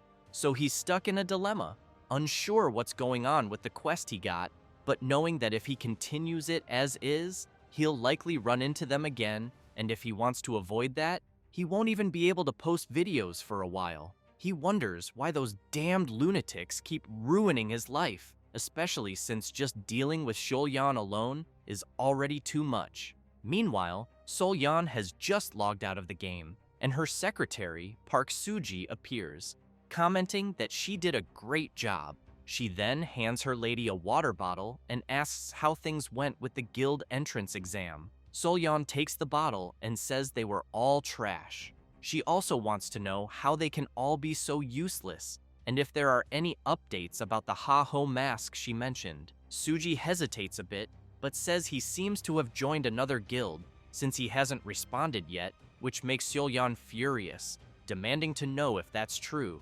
Terrified, Suji says she doesn't think so and will investigate again. Sio Yon tells her not to come back until she's sure. While changing clothes, she asks what the chairman said. Suji replies that he hasn't said anything yet.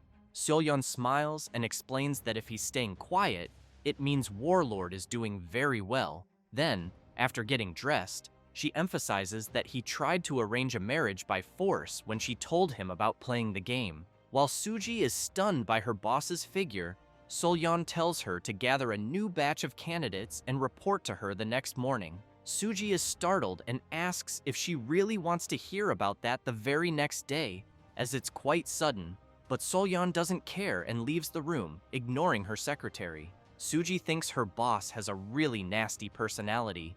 Later, in a dungeon, Herkin comments that it's been a while since he was there and that he barely remembers the lizard swamp. He figures that since Ahimri is currently at Castle Bangsu, the quest must be somewhere around this region, especially because it involves finding an egg, so it's likely from some kind of bird, reptile, or insect. Filtering through places he can access at his current level, the lizard swamp was the only option. He then calls one of his summons and says the monsters here are high level, so he'll probably need to use the skill enhancement he received. Referring to the Helm of Madness, he knows he has to draw a mark and cast the proper spell. So he activates the helm, and his summon begins to change, its gaze now filled with a bloody energy. It quickly starts releasing a powerful aura that leaves the protagonist stunned. He gets really excited seeing his summon transforming into something incredible. He says they need to test it first, so he tells the summon to attack him, but he forgets the note in the skill that says there's a chance the summon might lose sanity. One of them takes a deep breath, eyes full of bloodlust, and charges at its master, who is now terrified. But Herkin lands a solid punch to the summon's skull, launching it high into the air. As the skull crashes back to the ground, he demands to know how the summon dares to scream. Then he decides to review the skill more closely to check for a bug, but finds nothing. He figures maybe he got hit by his own skill somehow, but doesn't notice something emerging from the swamp behind him. A level 30 lizard man appears, ready to attack. Herkin turns and says that, apparently, The test subjects arrived at just the right time. With that, he activates his skill again, and the system notifies that when the Helm of Madness is active, it increases the summon's attributes. And currently, the boost rate is 1.2x.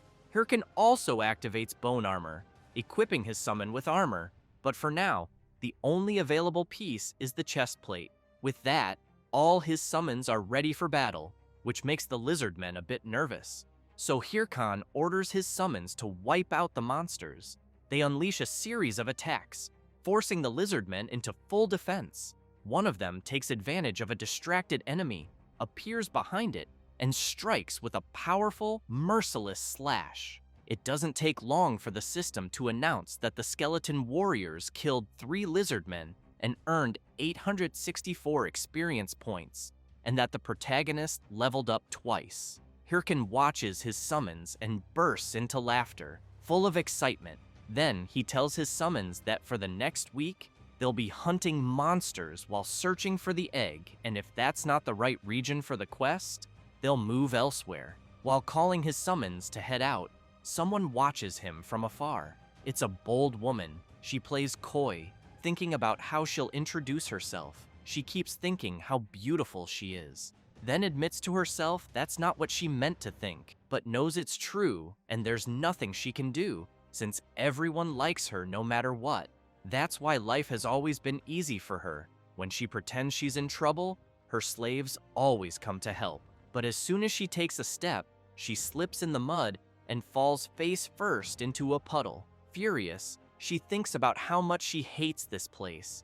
She then remembers that one of her slaves brought her there to help her level up, but in the end, he died quickly, and now she's stuck there. Watching the protagonist from a distance, she knows the monsters there are too strong and the terrain is difficult.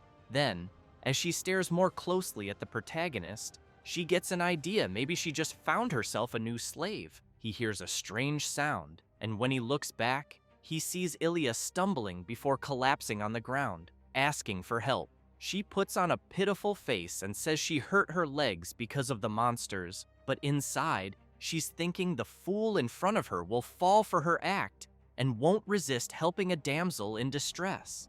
But the protagonist doesn't care at all and simply turns away, continuing on his path. That leaves her completely stunned, wondering why the hell he acted like that. As she shouts for help, Herkin just thinks another lunatic has shown up. Ilya bites her lip, absolutely furious, wondering how he dares ignore her. Herkin continues his journey, fighting several monsters along the way, and while he gets bored watching his summons handle everything by themselves, he notices that the same woman is still following him. He realizes he's been ignoring her to avoid wasting time, but she just keeps following. So he starts remembering the faces of the players who tried to trick him a few days earlier, getting angry thinking that if they're in the game, they should at least play properly. He concludes it's better to deal with this now, so he finally turns around and asks the woman what she wants. She approaches and says she dropped her sword in one of the swamps while hunting and asks if he could help find it. Herkin makes it clear that when he finds the sword, she'd better disappear from his sight. She gets excited and starts thanking him non-stop, saying she won't forget his help, but internally, she thinks she just fooled another idiot. After walking around the area, they eventually find the sword she mentioned. Ilya thanks the protagonist again. He says it's fine and reminds her not to forget the promise she made to disappear once she got the sword. He takes a deep breath and orders his summons to go retrieve the sword. They quickly head over. While laughing, she thanks him once more, but he knows that necromancers are nothing without their summons. So she takes advantage of the fact that the protagonist is distracted and attacks him. Just as she's about to succeed, Herkin quickly turns around and tells her she's really slow. Then, while she's still surprised and trying to figure out what just happened, he grabs her clothes and throws her high into the air, making her fall straight into the swamp. She emerges from the water and starts cursing him. Furious, she demands to know if he really thinks he'll get away with something like that, because her bodyguards will find him and destroy him. Herkin starts laughing and tells her to look behind her. She turns around, wondering what's back there, and sees several lizard men. While Ilya tries to defend herself as best she can, Herkin makes it clear that she still has a long way to go before she can trick him. He also points out that he could see her intentions from the very beginning. He then thinks to himself that he's been fooled too many times and can't afford to let it happen again. So he turns and says she's already wasted enough of his time, then calls his summons to leave. However, he gets frustrated when he sees them mimicking the same flirty behavior they saw from the woman. Herkin gets angry and orders them to stop learning weird things, or he'll eliminate them completely. Then a system message pops up, informing that the player Ilya has been eliminated. The protagonist gets excited and says he wasn't expecting to earn points for that, since he didn't eliminate her himself. Then he remembers her yelling that her bodyguards would come after him, and figures they probably don't even exist. He'd even bet someone like her doesn't have anything like that. However, a group is watching the protagonist through a recording device, and they are furious. Sometime later, still in the swamp dungeon, someone is injured and has a sword pointed at them. Herkin, while leaving his sword stuck in the player, tells the protagonist to screw off and calls him an enemy of Lady Ilya. Herkin says he's going to ask a question, wanting to know why the player is going so far for her, since it's not like he gained anything from it, and that's why he really wants to know if he thinks she'll date him if he avenges her. The player suddenly starts smiling, which confuses the protagonist. Then the player laughs maniacally and yells that it's because he loves her. So Herkin eliminates him mercilessly and thinks the whole thing is a joke. Then he starts thinking about the girl from earlier who tried to deceive him, which makes him remember her. He never thought what she said about having bodyguards would turn out to be true, but knows that because of it, he's been running into crazy bums like them every day. He gets excited, thinking he's pretty eager due to not finding any missions, especially now that there's a bunch of shameless people trying to get him. He then wonders if he should find that woman and kill her again, but concludes it's better not to, as it might cause even more problems. With that, the system informs him that he obtained another unowned watch, as well as 5,000 gold coins, goblin leather boots, and the rare quality promise necklace. Herkin wonders if the promise necklace he just picked up isn't one of those super rare items that could be sold for 800,000 won. He gets excited and shouts that love is great, thanking the idiots while thinking he'll finally have a fancy dinner. Suddenly, a guy appears shouting that the protagonist is right in front of him. Herkin turns around excitedly, saying that the guy who killed Ilya is here. However, he finds himself face to face with several warriors, so he starts running away from them, as he didn't expect there to be so many. While running, he wonders how many there are, and if it's really possible for so many people to be obsessed with that woman. Then he decides to stop running and summons his minions. One of the players comments that those are the summoned skeletons they had heard about, and says he'll let his friend handle it like they agreed. He takes a deep breath and uses his love power skill, easily cutting through all the summons, while the protagonist screams that such a skill doesn't even exist. Then, he sees a system notification that his skeleton was destroyed, so he thinks they seem to be a higher level than him, and since there are so many, he doesn't think he can fight them head-on. So he boosts his speed even more, leaving them behind, and swears that once he levels up, he'll find and eliminate them. After running for a while, Herkin stops to catch his breath. He soon thinks that it's hard to shake players off because his level is lower, and for now, he just needs to keep moving. Then he's surprised when he feels something strange in the air. He turns around and wonders where he is, knowing that the place is very different from the rest. He realizes he doesn't remember a place like this in the lizard swamp, and that he's been in the area for days but has never seen this kind of black swamp. After thinking a bit more, he concludes it must be what he suspects. Meanwhile, the players are searching for the protagonist, wondering where he went. Then, the chubby one yells that he might be ahead, since he sees a skeleton, but what they're actually seeing are the protagonist's summons dancing like they're in a club on top of something strange. They're stunned by the sight. The chubby one gets furious, curses the protagonist, and says that it wasn't enough to hurt Lady Ilya, now he dares to insult them like this. Without thinking twice, he charges straight at the summons. But at that moment, a huge creature emerges from the swamp and grabs the chubby guy, pulling him into its massive mouth. His friends are paralyzed with fear because of the enormous creature. This is the level 40 lizard dragon, the boss of the lizard swamp, which easily devours the chubby guy. Herkin just hides, watching the players deal with the boss. He then thinks he never imagined the nest would be the lizard dragon's nest, since he knows it's a boss with huge defense, HP, and attack, requiring a group of 20 level 40 players just to barely defeat it. He also reflects that, from what he heard, the lizard dragon raid was completed some time ago, and normally, this boss shouldn't even be here. However, he considers that if someone with a related quest enters the area like his quest to take the egg from the nest, the monster will respawn. In other words, if the lizard dragon is here, this must be the location of Ahimri's quest. That makes him even more curious, wondering if Ahimri really sent him there to defeat that thing and take the egg back, even knowing he's only a level 20 player. He gets furious, thinking that NPC is a real scumbag, but he also knows that luckily, he managed to gather some good comrades, so he figures it should be fine. One of Ilya's love slaves yells that the lizard dragon is too much and they better retreat, but Herkin shows up and says they can't do that. He then uses his bone fragment skill and summons his skeleton warriors. The players, seeing the protagonist's summons, comment that they're surrounded.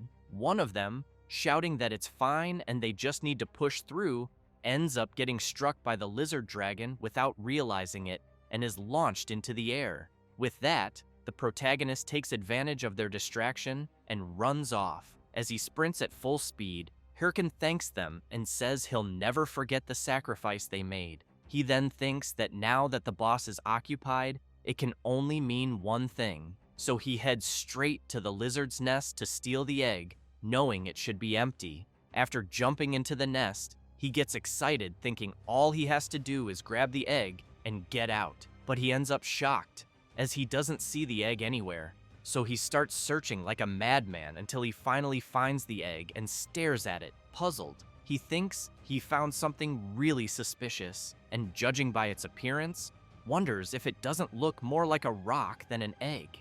Then he gets spooked when the system informs him that his skeleton warrior was destroyed. He turns around and assumes the lizard dragon must be returning after detecting an intruder. It doesn't take long before the boss returns to the nest, furious.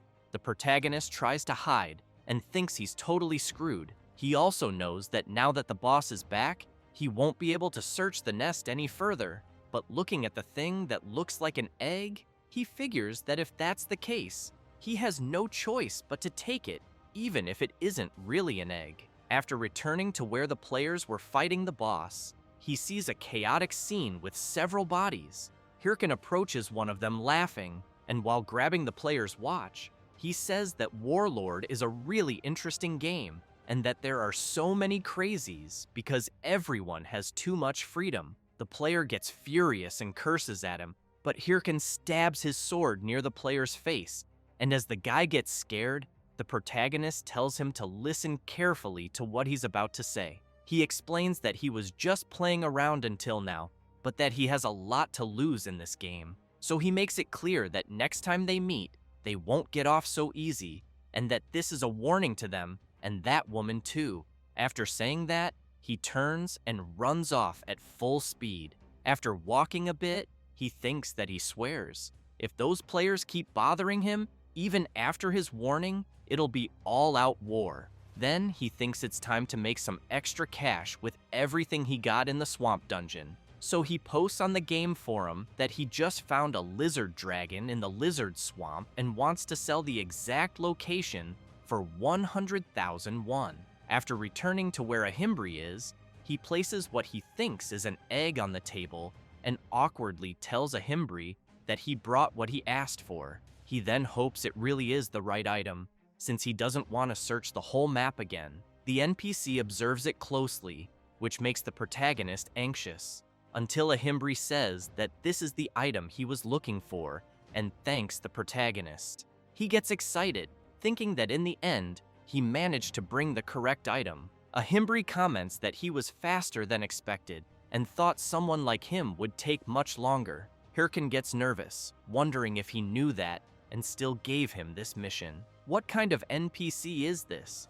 Still, he says he did his best and wants to know if he'll get another mission. Ahimri asks if the protagonist knows what the item is, because when they investigated the area near where the mutant monsters were, this thing was found. That's why he temporarily named the item, which looks like an egg, the Stone of Corruption. Herkin is shocked, realizing that must be the reason those guys were after him, since he knows the Stone of Corruption is an important origin item related to the main quest. He figures they just wanted to make sure no one else got the item that could impact the main quest's progression. But at the time, he thought he had been scammed when he got that quest, so he never expected it to be part of the main story.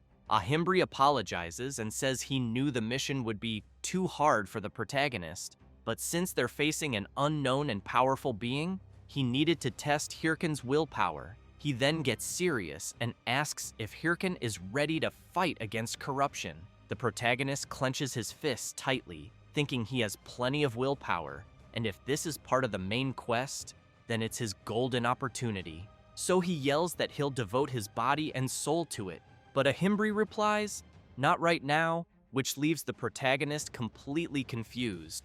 So he asks the NPC to be clearer. He explains that Herkin must have seen how strong the monsters are, and therefore doesn't think he should give such a mission to a rookie. The protagonist is stunned, wondering if his level is really too low to continue the mission. But suddenly, the NPC changes his expression and tells the protagonist that if he asks the great mage Ahimri to please accept him as a disciple, he might be willing to help and train him. After that, the protagonist leaves Ahimbri's room without saying a single word. Not long after, the system informs him that he completed the nest egg quest, obtained the title of Ahimbri's disciple, and that the quest, Ahimbri's Teachings Part 2, has begun, which requires him to reach level 40 before meeting Ahimri again. The reward will be a skill book of the corrupted tracker ring. Then he remembers the pathetic scene he had to act out exactly what the NPC told him to do, so he gets furious,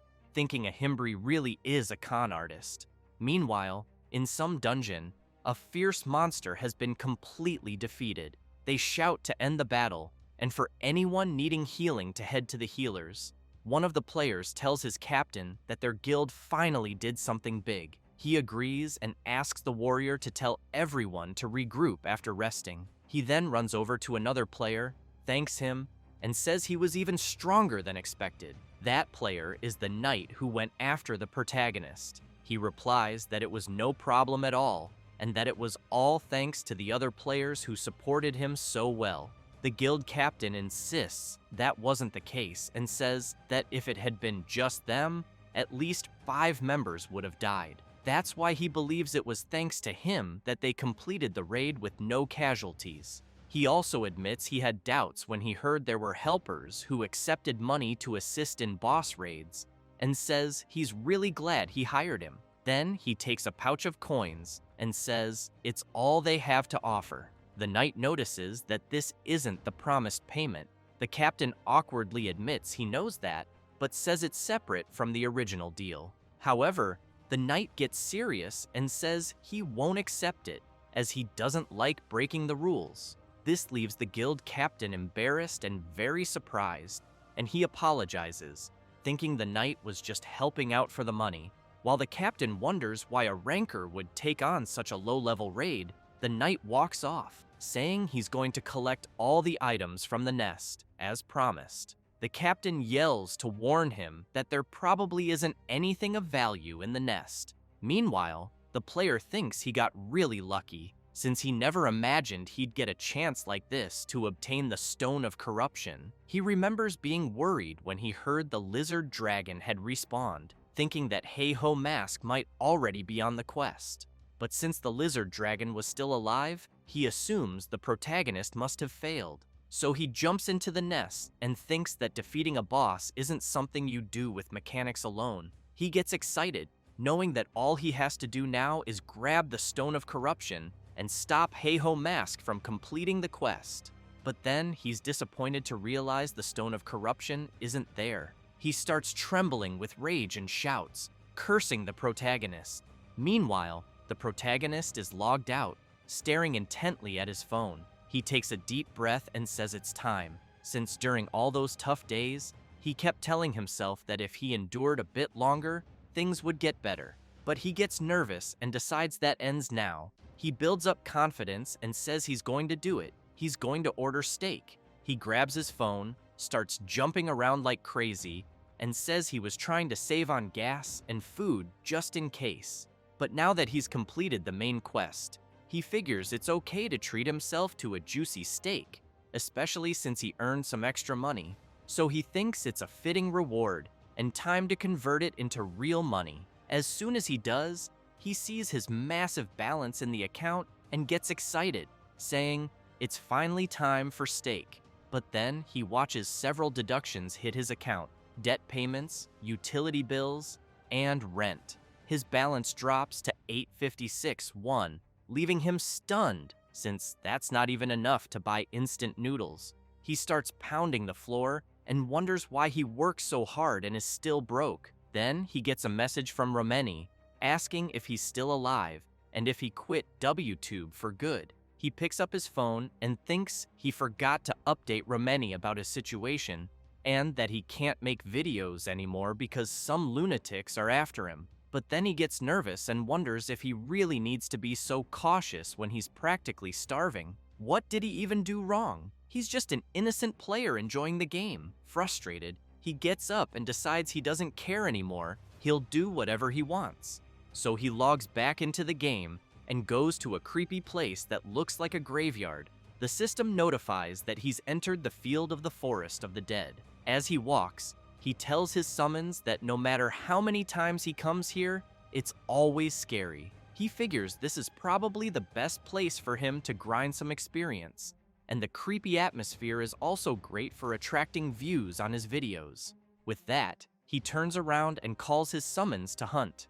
But first, he says they've got a new teammate now, and he's in charge of strategy from now on. He tells them to get along. His new summon is a skeleton mage, a skill that the con artist Ahimri gave him. He knows that the more his mastery improves, the more advanced the effects they'll be able to use. So he concludes it's a great skill, but also one that consumes a lot of mana. Then, looking ahead, he sees a hand emerging from the ground and says, that's their next target. Several skeletons begin rising from the ground as well, all at level 33. This leaves his summons confused, as the enemies look just like them. Herkin looks back and wants to know what his summons are doing, since they're supposed to be out there hunting monsters. But they're clearly terrified of fighting copies of themselves. Still, the protagonist couldn't care less, and makes it clear that his summons will realize once the fight begins that undead monsters have a different trait than normal ones. However, he sees his summons hiding in fear and immediately demands to know what the hell they're doing. Frustrated, he snaps his fingers and tells them to stop wasting time. They have a lot of work to do. Boney wastes no time and charges forward, striking a skeleton with pity. He then watches the enemy stand still for a moment, but it soon keeps moving even after being hit, leaving Boney confused. Herkin comments that, yes, that's right, normal attacks don't work.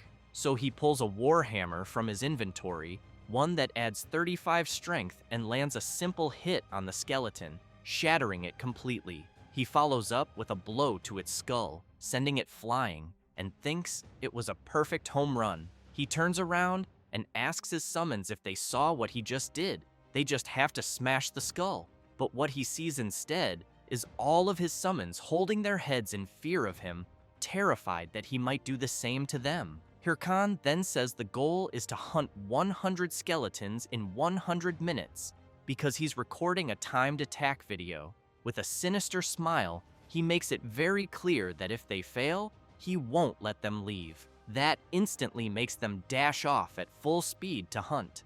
After some time, The system reports that the protagonist has eliminated several skeletons and leveled up. He compliments his summons on doing a great job and thinks he expected them to take longer to get used to a weapon they'd never used before, but in the end, they're doing better than expected.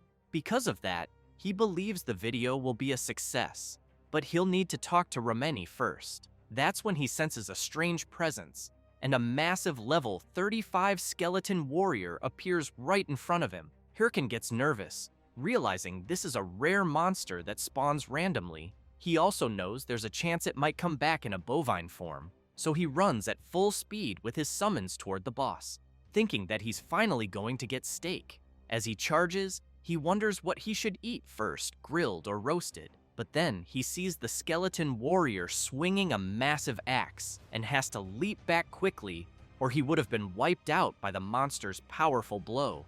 After retreating to his summons, he thinks that was terrifying. He nearly died without even reacting. Thankfully, he aimed at the creature's arm, which only enraged it more, and it quickly follows up with another strike. But Herkin anticipates it, and together with his summons, strikes the skeleton warrior in the pelvis, slamming it to the ground. He then checks if his summons are okay. While saying it was easier than expected, he doesn't notice the skeleton warrior charging at him again. Just before it hits him, he comments that the creature is quite impatient. Then he yells out that there's still one last attack left from one of his summons. The skeleton mage begins channeling fire magic and launches it, hitting the warrior dead on and setting its bones ablaze. The system announces that the protagonist has slain a skeleton warrior and earned a large amount of experience. Herkin takes a deep breath, thinking that was a close one. Looking at the flaming remains of the creature, he concludes he should get at least 10,000 views on that video. But he's still hungry and decides he's definitely grilling that steak.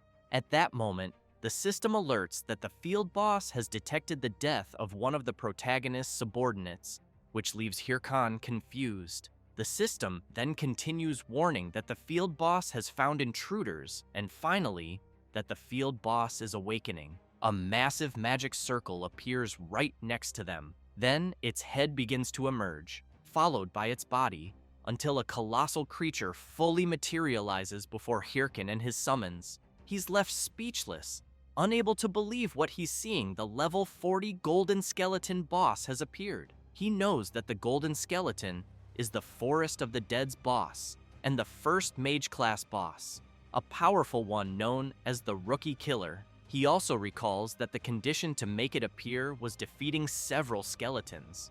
Though he hadn't considered that at the time, he thinks there's no way he can beat it, but if he does, it'll be a huge jackpot.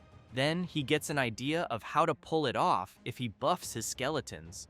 Maybe there's a chance. So he calls his summons into battle, only to notice they've vanished. The system then informs him that his summons were dispelled due to lack of mana, which leaves him stunned. He starts to panic. He's all alone in this fight. He doesn't realize it's normal, since he had summoned all 4 and even made the mage cast all those spells. So there's no way he'd still have mana left. Facing the colossal creature, he knows he has no choice. He grabs his watch and says it's time to warm up his body for the first time in a long while. He activates his slot and equips his battle armor. With that, he faces the boss and dares it to bring it on. Without hesitation, he takes the initiative and charges forward. The golden skeleton quickly begins channeling its skill, growing stronger, and once it's ready, it fires at the protagonist, who has to dodge the powerful attacks. Herkin knows that a single hit would kill him, and yet the boss is launching multiple attacks. It's no wonder it's called the Rookie Killer. While the golden skeleton continues attacking, Herkin realizes he has no chance of winning if he allows it to keep casting spells freely. He jumps, and just before striking, thinks that all he needs to do is stop it from casting. He delivers a powerful blow to one of the golden skeleton's palms, managing to delay its attack. Herkin notices that the boss's hands are tied to its spells, so he figures he just needs to destroy all of them. At that moment, the golden skeleton begins to react strangely, and the system alerts that the field boss is staring directly at the protagonist. which confuses him. Then the system warns that the boss has seen through him and is evaluating the protagonist's skill level. After making several gestures with its hands, the golden skeleton releases an intense wave of dark, negative energy. Herkin gets scared, wondering what the hell is happening. In a blink, he's bombarded by the boss's dark energy. While running from the attacks, he tries to understand what's going on until he sees he won't be able to dodge one of them. At the last second, he leaps to the side, causing the attack to crash into the ground, but the impact launches him violently across the area.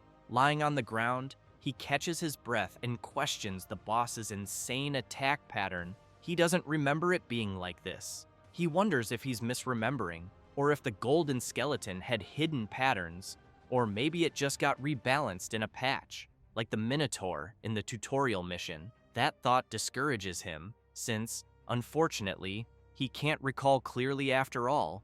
It's been years since he last hunted a golden skeleton. Still, he grabs his weapon and thinks how frustrating this is, having no skeletons to summon and not even remembering the boss's full attack pattern. Looking up at the colossal creature in front of him, he wonders how he's going to defeat it. The boss quickly launches another attack, forcing the protagonist to dodge again. He keeps doing this with every attack the golden skeleton makes. As he gets a little closer to the boss, he thinks he can actually dodge the attacks as long as he knows their trajectory. Unfortunately, he also knows that this leaves him with no time to counterattack, so he reflects that he needs to find a blind spot as fast as possible. That's when he gets startled. The boss grabs him with one of its arms. It pulls him in and lets out a tremendous roar right in his face. Herkin thinks he's completely screwed. Watching the creature channeling an attack right in front of him, he wonders how many attack patterns this thing has. But he smiles and says he has a trump card too. He uses his demonic curse skill to inflict a debuff on the boss. The system announces that the target's stats will be reduced by 13%. With that, the protagonist breaks free from the boss's grip and charges at it. He comments that he didn't know how he'd get an opening, but the boss ended up giving him one. Then he channels power into his fist and delivers a powerful punch straight to the golden skeleton's face. A huge explosion follows from the impact. The skeleton's bones begin cracking and breaking at once, which gets Herkin completely hyped. The golden skeleton starts to fade away. Not long after, the system informs the protagonist that he has defeated the golden skeleton, earned lots of experience points, received a hefty sum of gold coins, obtained the title Skeleton Slayer, and leveled up. He breathes in relief. As he deactivates his slot, he thinks that was a close one, certain he would have failed if it had lasted 10 more minutes. Then he pulls up his status screen and sees that he's currently at level 36, with 9 titles. His stats show 109 strength, 35 stamina, 101 intelligence, and 141 mana. He gets excited, knowing he's reached level 36. However, he also realizes that things will get dangerous from here. Even though 141 mana is a decent number considering he invested the bare minimum in that stat, he knows it's still not enough. So far, he's been pushing forward thanks to his titles and level ups, but now that he has more skills to use, it's just not sufficient.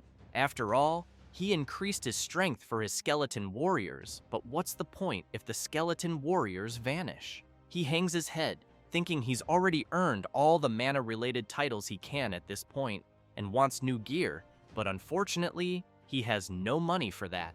Then, out of nowhere, he smiles and says he doesn't care and doesn't even know anymore. He skips off saying that, for now, he'll send the video to Rameni and focus on reaching level 40, and that later, for sure, he's going to eat beef ramen. Sometime later, after he sends the video he recorded in the Forest of Monsters dungeon to his editor, she watches it. She pauses it, takes a deep breath, and punches her teddy bear hard. Furious, she keeps beating the stuffed animal and asks if the protagonist is actually insane. But suddenly, her personality shifts, and she gets all giddy, jumping around the room and saying that Herkin managed to defeat a boss stronger than him without taking a single hit, and he did it with no practice at all, proving he's truly talented. She sits down in her chair, relieved, and says the video is so good it barely needs any editing, and she'll soon send him the final version. Then she starts wondering what title to use for the video. Thinking of something cool, she suddenly has an idea and excitedly declares that she'll title it The Solo Emperor. Later, in the game, at the Bangsu Castle branch of the Adventurers Association, Herkin arrives saying to Ahimri that he's back, stronger just like he asked. He notices the protagonist all dirty and asks what happened and why he looks like a beggar. Herkin laughs and just tells the NPC to hand over the reward already. The NPC agrees and says he'll give the promised reward. The system then announces that the protagonist has completed the quest, Ahimri's Teachings Part 2, and has received the skill book, Osteology. He's very impressed by the skill book, knowing it's a very rare necromancer ability not found on the market.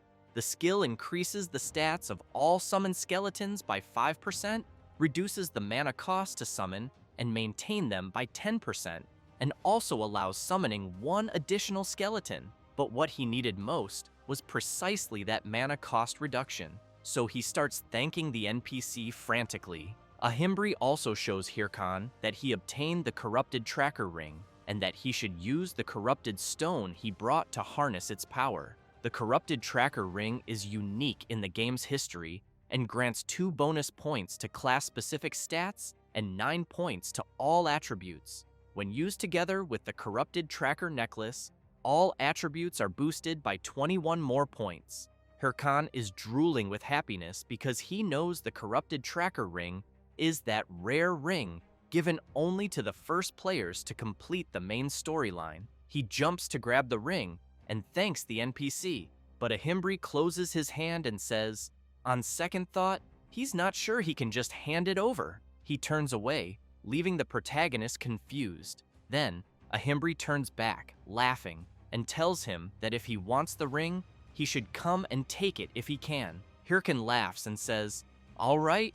Without hesitation, he activates his slot, puts on his battle armor, and charges at the NPC full force. Sometime later, outside the Scavengers Association, Herkin has managed to get the ring. However, he's exhausted, wondering what got into that crazy old man. He would have killed him if he weren't an NPC. But in the end, he got the ring and the next quest.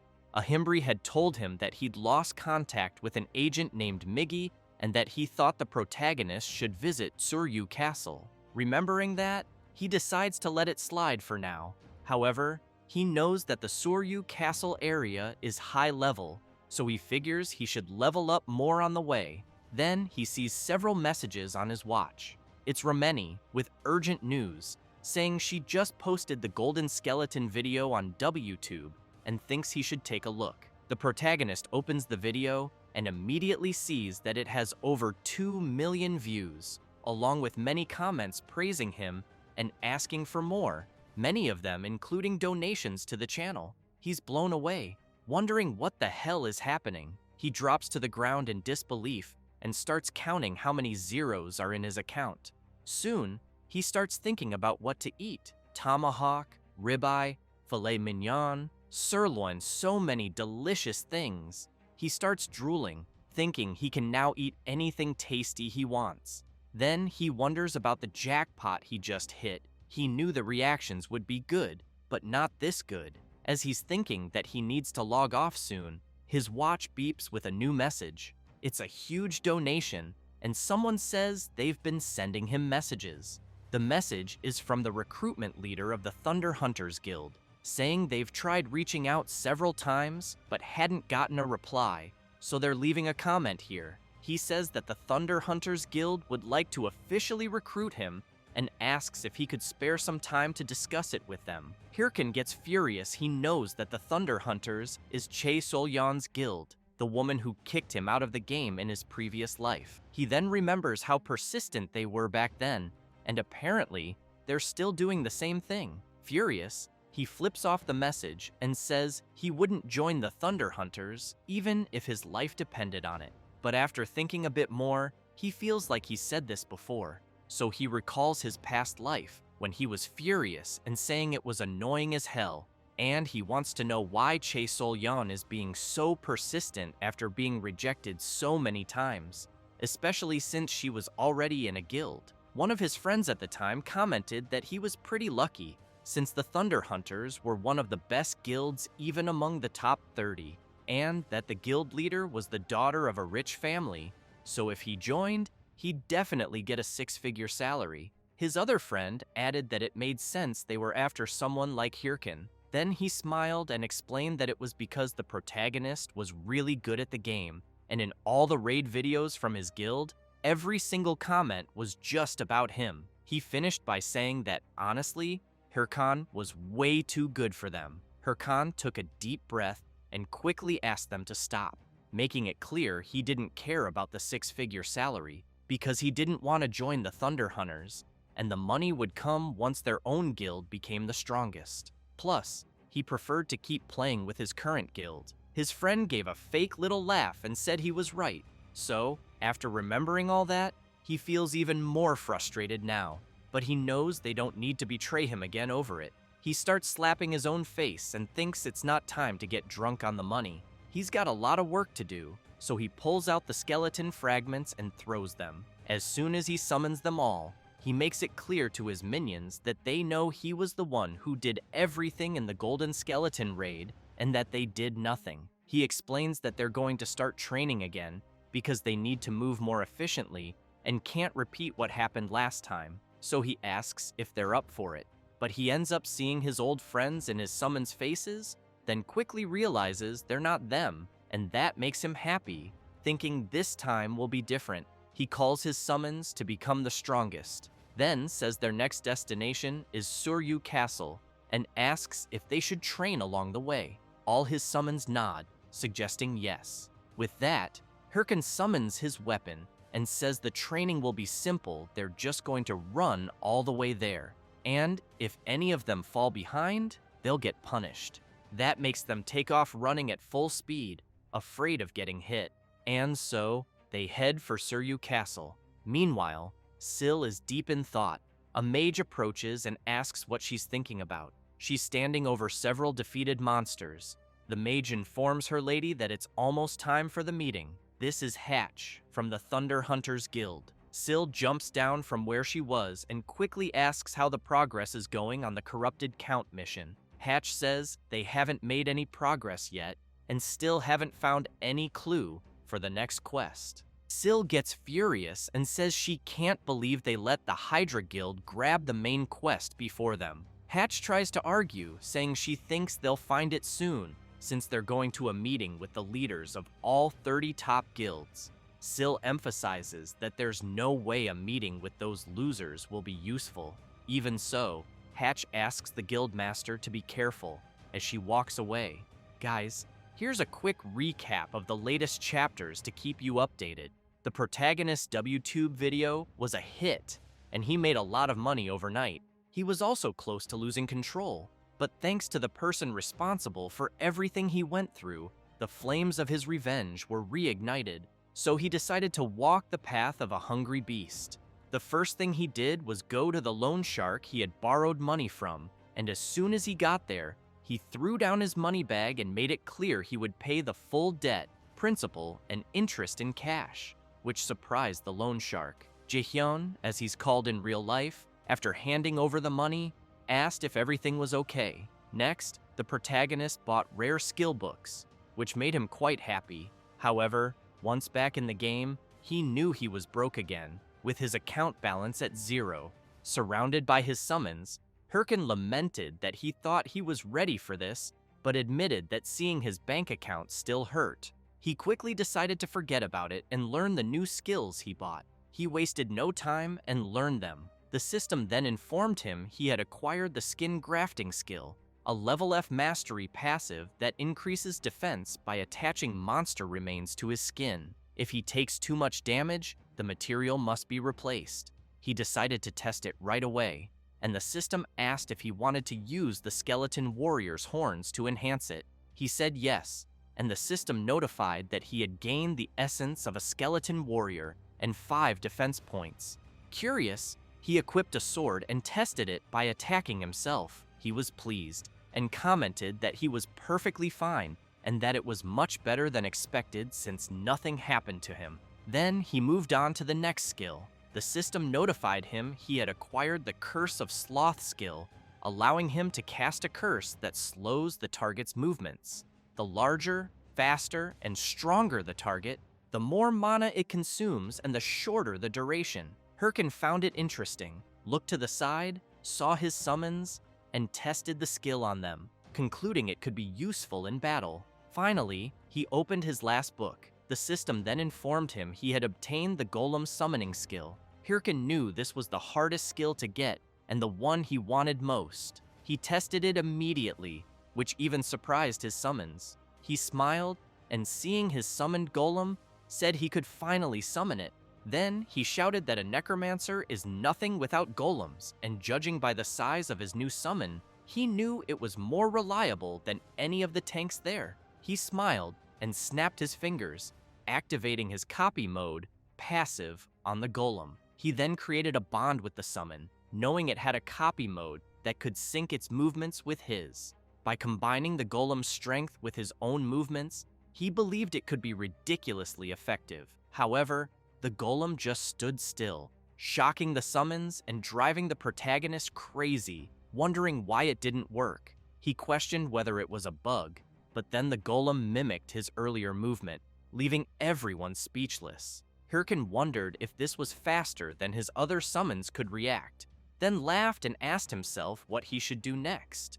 Meanwhile, elsewhere, someone mentioned they thought everyone had arrived and asked if they could start the meeting. This was Nergal, leader of the Ares Guild, who thanked everyone for coming despite being busy. Chev the Slayer, leader of the Red Bulls Guild, laughed and said he recognized a few familiar faces there. Berg, the leader of the Big Smile Guild, just takes a deep breath, while Sil, the leader of the Thunder Hunters Guild, remains silent.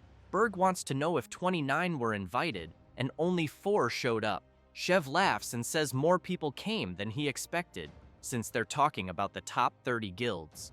Nergal points out that this was really sudden, then explains that normally the top 30 warlord guilds are fiercely competing, and it's very rare to have a meeting like this one. However, he becomes serious and reveals that the Hydra Guild discovered the identity of the corrupted Count and is planning a final raid in a month. Chev starts laughing and says that's insane, knowing none of the other guilds even came close. And if that's true, then Hydra pulled something off. But he's quickly interrupted by someone slamming the table. It's Berg, furious, yelling that it's all over if they let Hydra get the corrupted Count, since they'll end up monopolizing all future main quests, sponsors, ads, and content. Sil tells Berg to shut up and releasing her power, says that if he's scared, he should just sit quietly and not bother anyone. Berg doesn't like that at all, quickly equips his claws and asks if she wants to fight. Chev asks them to calm down, saying they're not here to fight. Nergal agrees with the blonde and makes it clear that a fight between them would only benefit Hydra. Then, Nergal emphasizes that this is exactly why he's proposing an anti-Hydra alliance. The 4 guilds present will agree not to fight until the corrupted Count missions are finished, and will share all info about him. He then asks if anyone opposes his idea. Chev says he's not a big fan of alliance schemes, but thinks there's no other way. Berg makes it clear that if they don't stop Hydra, they're screwed. Nergal concludes the meeting, but Sil, without saying a word, clearly didn't like any of it. Later, outside the game, someone's taking a shower. It's her, thinking the meeting was humiliating since they couldn't even defeat the Chapter 1 boss alone and had to join forces with other guilds. But she knows there's nothing she can do for now, because if Hydra gets the corrupted Count first, they're done. So, for now, she knows it's time to lay low and wait for the next chance. She picks up her phone and tells someone to order all guild members to keep an eye on Hydra and report any strange activity, because the corrupted Count will be theirs no matter what. Meanwhile, inside the game at the Tsuryu Castle branch of the Adventurers Association, Herkin is surprised, wanting to know what's going on.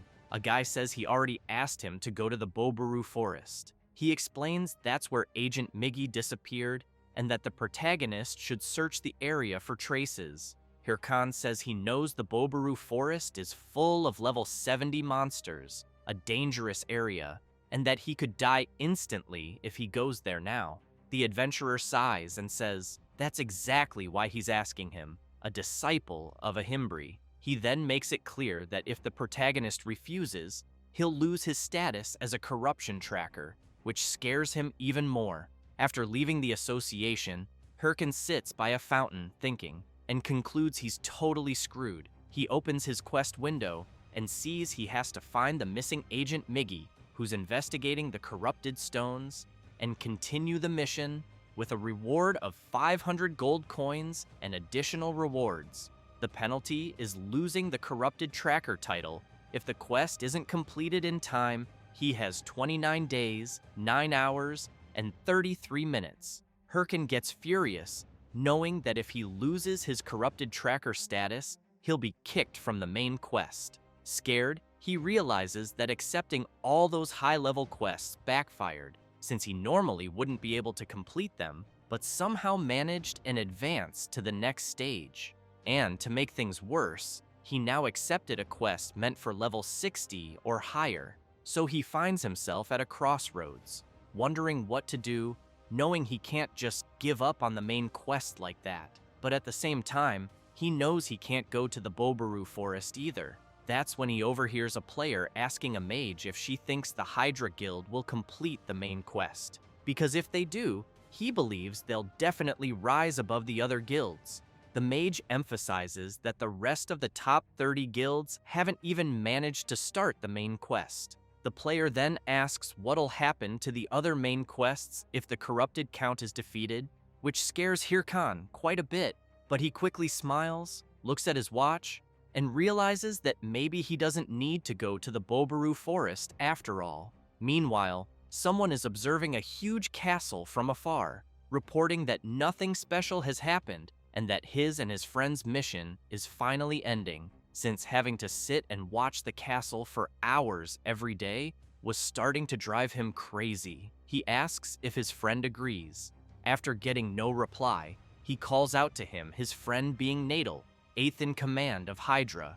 The guy wants to know what the reward for defeating the corrupted count will be, and if Hydra will definitely become the best guild. Nadal clearly says not to get ahead of themselves. He adds that it's not over yet, as their mission is to secretly monitor the corrupted count's castle. He explains they can't let their guard down or leak info, because true professionals know how to stay calm. Then, out of nowhere, a player runs up shouting that he's found Natal, which makes him furious, asking what the hell is going on. The player is Kim's, rank 3 of the Red Bull Guild, who smiles and says it's been a while. Natal, shaking with rage, demands to know what a Red Bull member is doing there.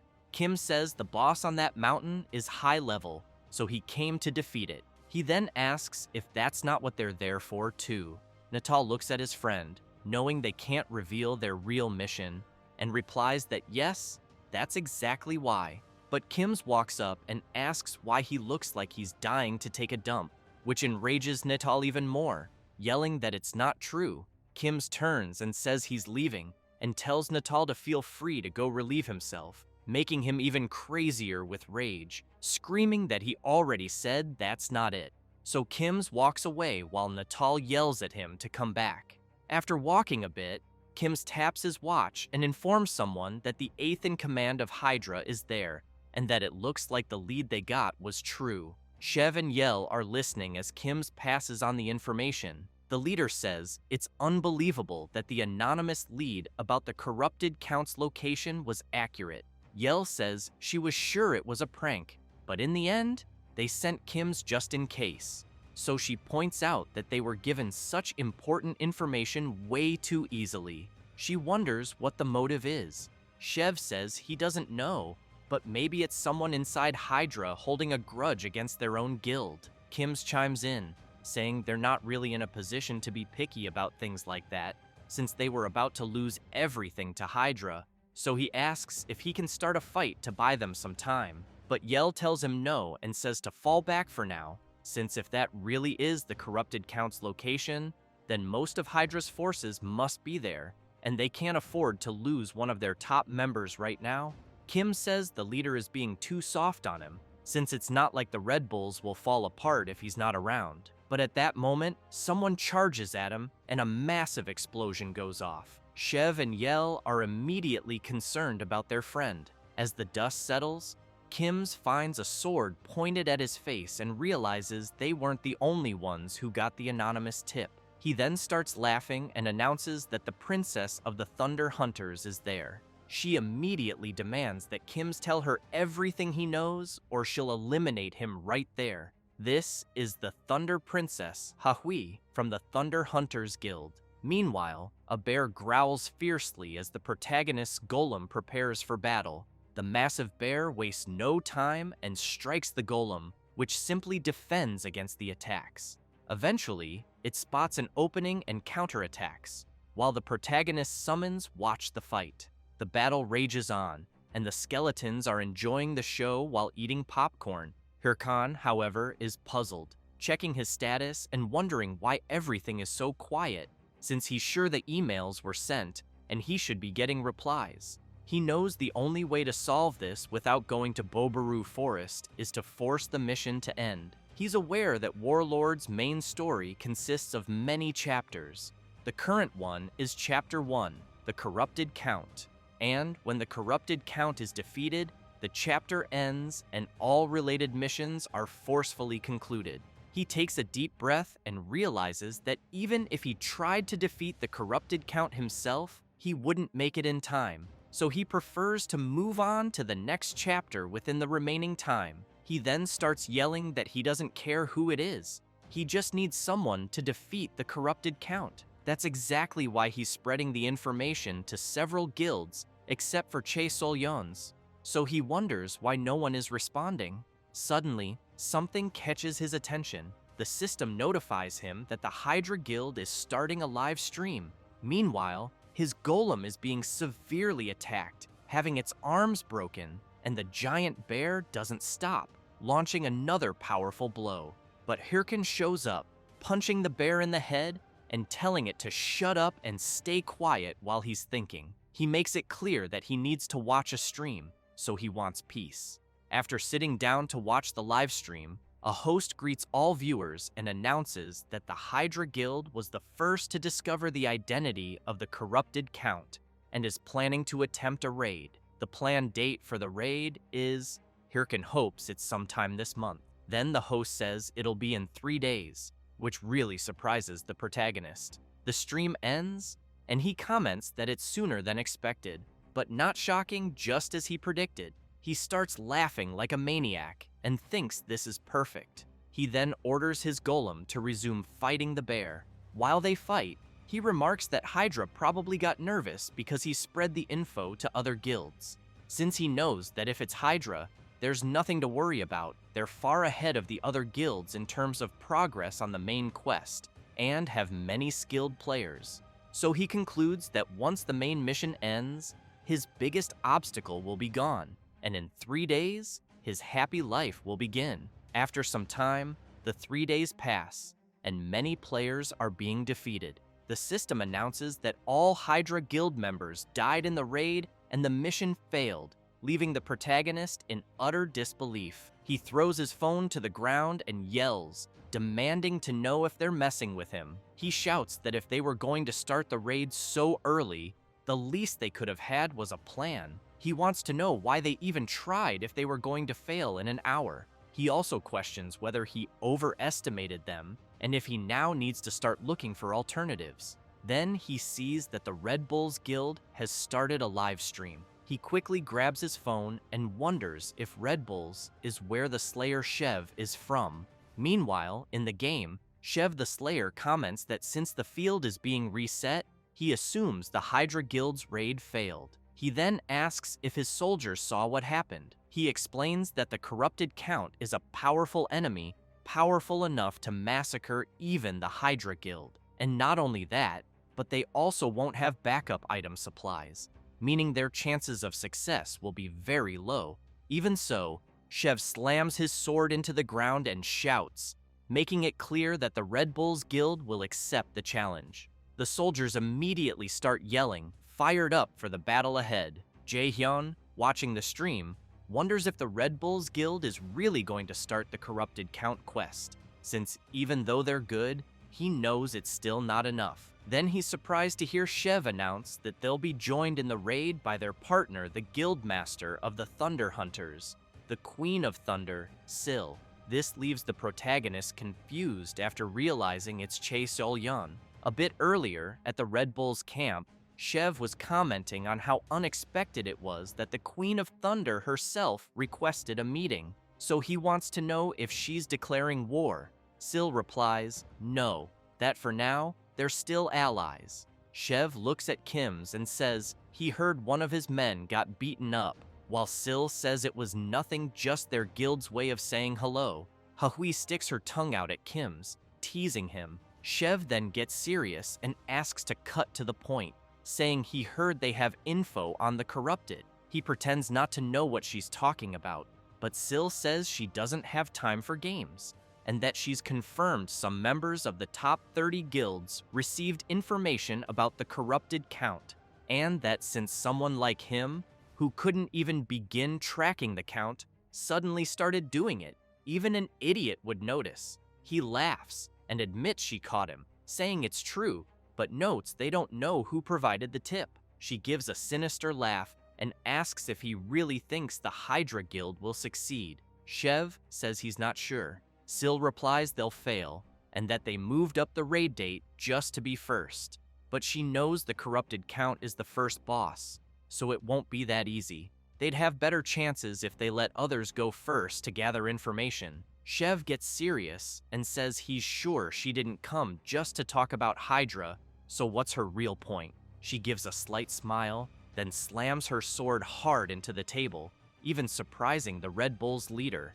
While Kim's gets ready for the worst, Chev signals him to stay calm. Sil asks if they can't work together on the corrupted count raid, and says she'll let him get the first kill. Chev is quite surprised and thinks she's bluffing, but now, with her in the raid against the corrupted count, he sees this was expected. Watching how she fights and slays raid monsters, he realizes she's not just talk. Still, he knows the corrupted count is no joke. As for the count himself, he laughs and says they're not doing bad for scum like them. This is the corrupted count, the main quest boss and final boss of Chapter 1. He then commands his creatures to attack without rest, and declares he'll crush their will completely. Thus, an intense battle begins, with the Red Bulls and Thunder Hunters alliance on one side, and the corrupted count on the other. As the fight drags on, Chev knows their allied forces are reaching their limit. Sil comments that the monsters just keep coming. Then, Chev steps forward, and unleashing his fearsome power, yells to the Queen of Thunder that he'll clear a path for her. He launches a powerful forward strike, and she rushes in alongside him. As Chev's mighty attack heads toward the corrupted count, the Queen of Thunder follows close behind. The boss becomes enraged and counterattacks, demanding to know how they dare challenge him. Sil tries with all her might to keep dodging the countless attacks from the corrupted count until she leaps into the air, fully confident, and prepares her strike but ends up being severely hit, leaving her confused and trying to understand where the attacks came from. The corrupted count had buried his strikes into the ground, so they would come up behind her and intercept her midair. Chev, worried, shouts to know if she's okay. Sil takes a deep breath, gives a slight smile, then unleashes several attacks, breaking free and rushing toward the corrupted count. With eyes full of confidence, she manages to land her powerful blow on the boss. Chev breathes a sigh of relief and says she's scarier than he thought. And so, before the fallen body of the corrupted count, Sil sees the system message confirming that the Red Bulls and Thunder Hunters guilds have defeated the corrupted count. The protagonist is stunned upon hearing that Sio Yon defeated the boss of Chapter 1. He throws his phone to the ground and mutters that it doesn't matter, he only needed the corrupted count to be defeated, and it didn't matter by whom. He then hopes Sil enjoys it while she can, because the corrupted count will be the last she gets. After all, he knows that in the end, the one who'll win will be him. Sometime later, in the dungeon of the Bulkus Mountains, the protagonist is with his summons, thinking that his real name is Jaehyun, and currently, in the game, he's Herkin. He's a warlord player who somehow reincarnated. His dream is to become the strongest in the game, to get revenge on the bastards who betrayed him. As he reflects on all this, he suddenly hears a tremendous noise around him, and before he realizes it, a herd of wild boars is charging straight at him, and he has to run to avoid being trampled. A few hours earlier, the protagonist arrived at the entrance to the Bulkus Mountains and saw that the field was blocked. While Littlebone is confused by the barrier, Herkin explains that it's a locked field until someone meets a certain condition. Since he hasn't met it yet, entry is restricted, but he knows that the Bulkus Mountains are the main stage of Chapter 2's storyline, and that when the main quest of Chapter 1 is completed, entry is automatically granted. So after crossing the barrier, the system notifies him that he has entered the Bulkus Mountains and received the title of First to Set Foot in the Bulkus Mountains, increasing all his stats by 2 points and class-related attributes by 1 point. He gets excited and thinks, just as expected, no one else had discovered it yet. He calls his summons and declares that it's his time to shine, but he quickly comes face to face with several monsters.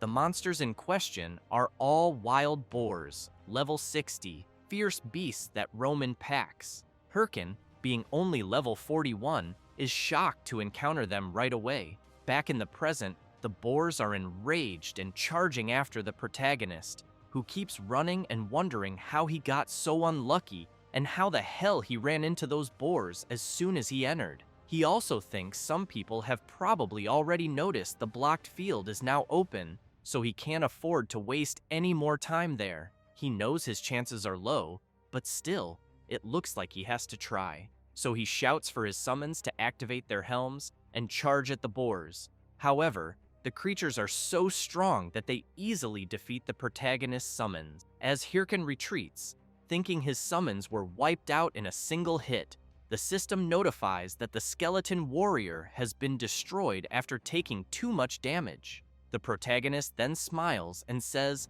that was just bait. He activates his sloth curse skill on the massive wild boars. He approaches and tells them they won't be able to move for a while. Then, drawing his sword, he charges in and says it's time to pay for destroying his skeletons, until he steps on a banana peel and face plants right in front of the massive beasts. Then, another banana peel falls onto his head. Herkin grows furious, demanding to know what the hell is going on and where the banana peel came from. Up on a tree branch, a monkey is laughing. It's a level 50 armored monkey, a monster known for playing tricks on humans. Herkin gets even angrier, quickly stands up, and tells the monkey to wait because he's about to get beaten up. But then the system notifies him that the effect of the sloth curse has worn off. He turns around in a panic, thinking this is really bad. Just then, a bright flash comes from his direction and completely shatters the wild boar's head. Herkin is startled, trying to understand what just happened. Up in a tree, someone is firing a crossbow, releasing countless arrows that, in a blink, brutally wipe out several wild boars. Herkin, amazed by how easily the monsters were taken down, wonders how it's possible with just one shot. Then the mysterious person approaches and asks if the protagonist is hurt. Herkin turns and sees an old man, wondering if it could really be who he's thinking. Meanwhile, at Suryu Castle, 2 adventurers are surprised by what they see ahead. One of them notices a knight leaning against the wall and asks if that's the White Mamba's armor set. The other responds that it looks like it, and then asks if the person they're seeing is a ranker. The knight, visibly impatient, adjusts his glasses and asks if his companion has found the identity of the informant. A mage steps out from the shadows and says no, that none of the guilds know who sent the information. He adds that it makes sense after all.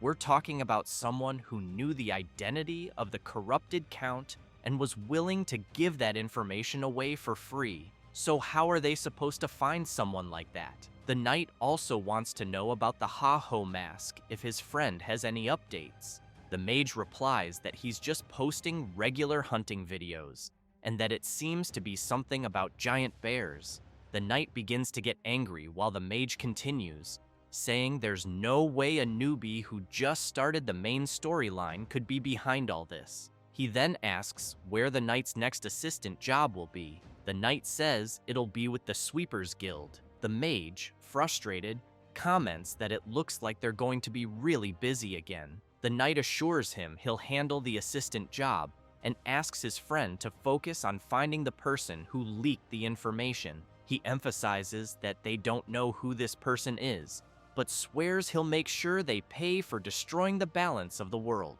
Later, in a humble cabin in the Bulkus Mountains, the old man who saved the protagonist from the boars asks if he's really a disciple of the mage Ahimri. All excited, Herkin replies that he is, and thinks to himself how lucky he was. He never thought he'd run into Ma Wung, the main NPC from Chapter 2's central storyline. The old man says that luckily he found the protagonist in time while out on patrol. Herkin knows that Ma Wung is skilled enough to have once been the prince's sword instructor, but was expelled due to an unfortunate event. After that, he became the captain of the guards who protect the Bulkus Mountains. That's why Herkin knows for sure he had to find this NPC in Chapter 2 and feels incredibly lucky. Ma Wung tells the protagonist that he should go back, which confuses him, so he asks the old man to clarify. Ma Wung explains that he doesn't know what brought Herkin here, but there's nothing in that place except monsters. So again, he urges him to go back before something worse happens. Herkin smiles and says the corrupted count is dead. He thinks to himself that there's no point in the old man playing hard to get, since he already knows how to enter Chapter 2. He then adds that, even with the count's defeat, there are still corrupted monsters out there, and that he was tracking the source and ended up here. He then wants to know if the old man knows anything about it. The old man says he has something in mind, but no evidence yet, which is why he asks if the protagonist could help him gather some. With that, the system notifies that Herkin has obtained the title of First to Contact a Bulkus Watchman, and also the title of Initiator, granting him an additional 14 attribute points. Herkin gets excited after learning he received 2 rare titles and tells the old man that he can indeed help. Ma Wung asks the protagonist to first calm down and then investigate the monsters near the area. Thus, the quest, the Bulkus Watchman's Request, is created, and Herkin must defeat 50 monsters in the Bulkus Mountains, with a reward of 500 gold coins and increased trust from Ma Wung. Without wasting time, Herkin heads out of the cabin, thinking this is great since he knew he needed to level up anyway. He then reflects that he'll leave the high-level monsters, like wild boars and warrior bears, for later and start with the easier ones.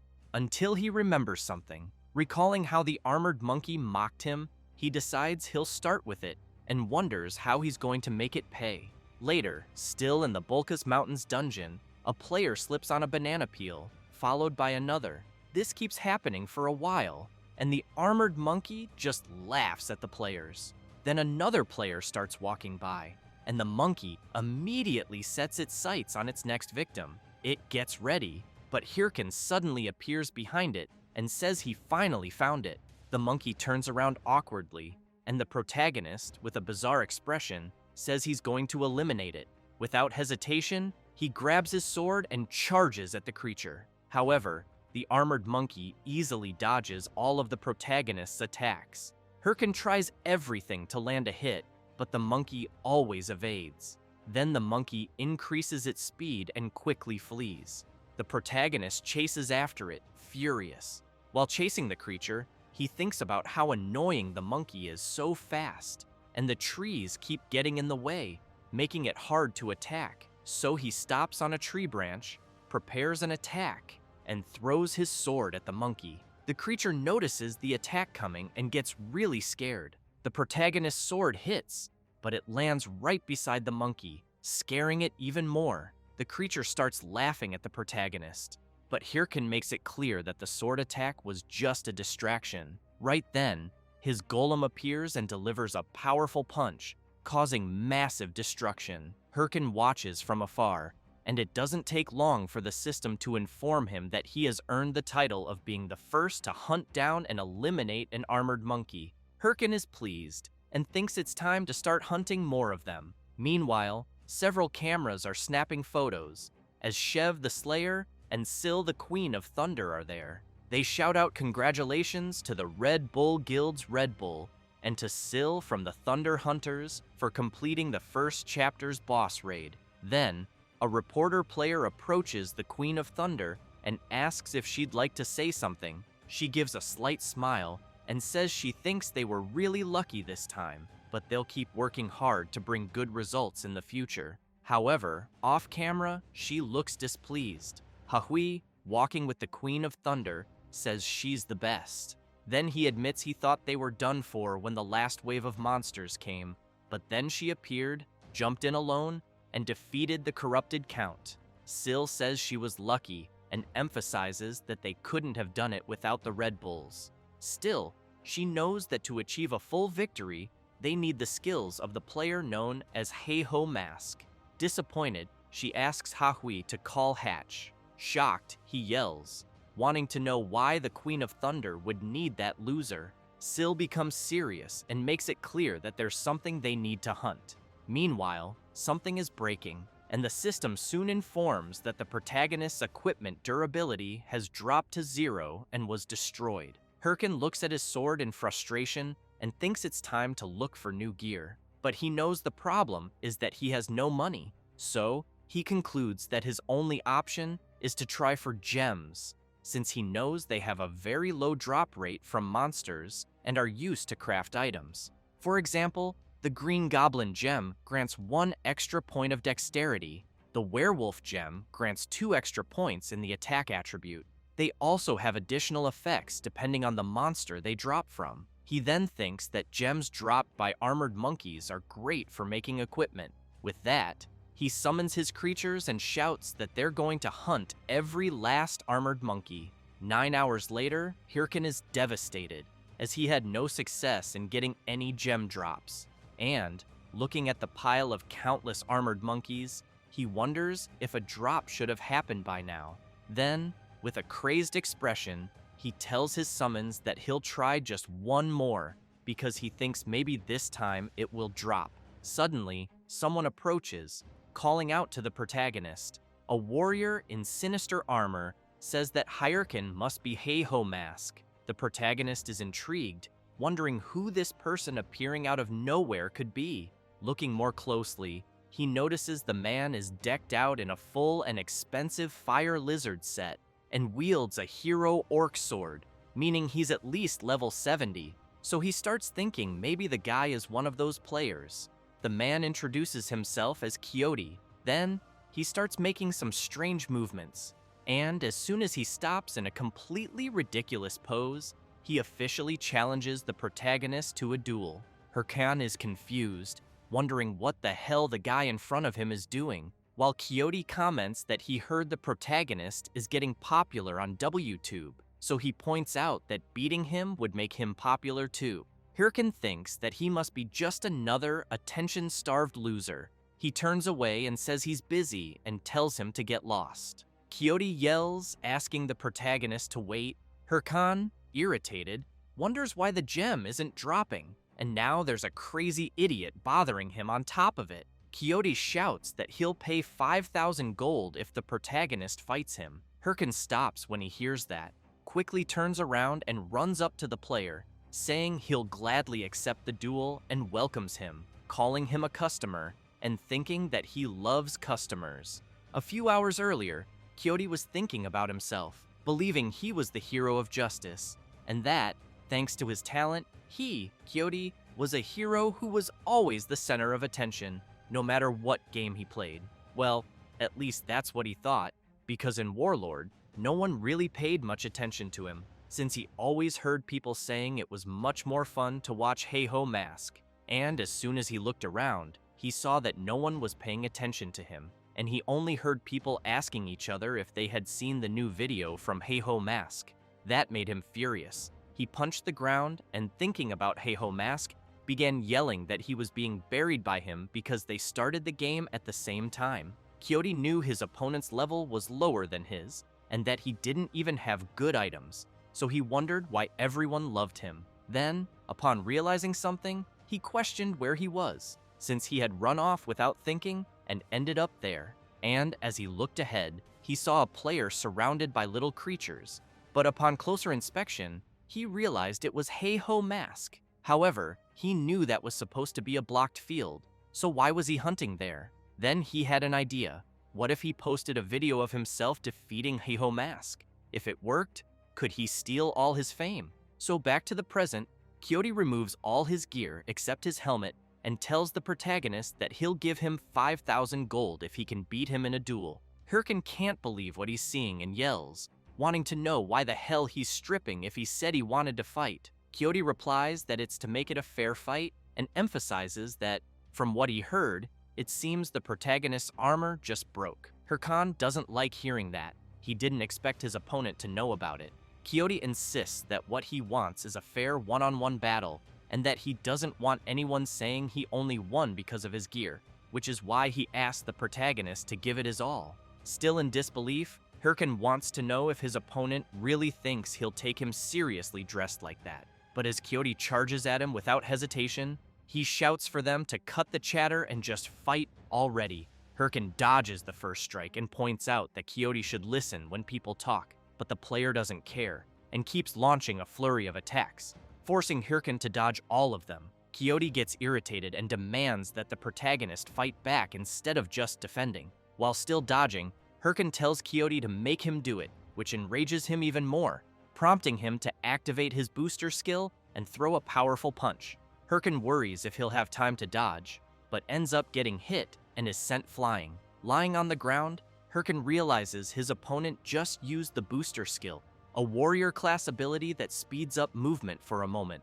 Watching Kyoto from a distance and seeing his aura, he reflects that, although he may look like an idiot, his level seems higher than his own, so he concludes that facing him head-on is a bad idea. Then he gets an idea. He gets up from the ground, and Kyoto comments that it looks like the protagonist is finally ready to face him. He tells him to go all out because he'll surpass his best. As he charges again, yelling that he's going to show everyone he's stronger than Heiho Mask, he activates his booster ability once more. But Herkin throws dirt at Kyoto's eyes, and while he's distracted, the protagonist sweeps his legs out from under him, making him lose balance and tumble to the ground. Herkin makes it clear to his opponent that if his strength stat is higher, he just needs to overcome it with his own skills. That said, he lands a powerful kick to Kyoto's face, followed by a strong uppercut, launching Kyoto hard into a tree.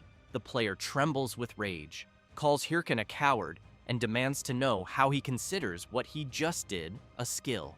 The protagonist responds that no one cares about that when fighting for their life. Herkin laughs and makes it clear to Kyoto that he lost because he'd rather stick to his pride than focus on winning. Then, he activates his skin grafting skill, Armored Monkey Hide, and the system immediately notifies that the protagonist has been strengthened with the Armored Monkey's attributes.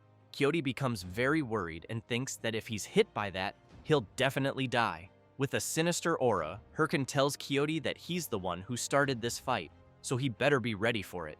As he charges toward the player, Kyoto starts screaming, asking the protagonist to wait. Then he starts crying and says he surrenders. However, the protagonist can't stop his attack, and a massive wave of destruction follows.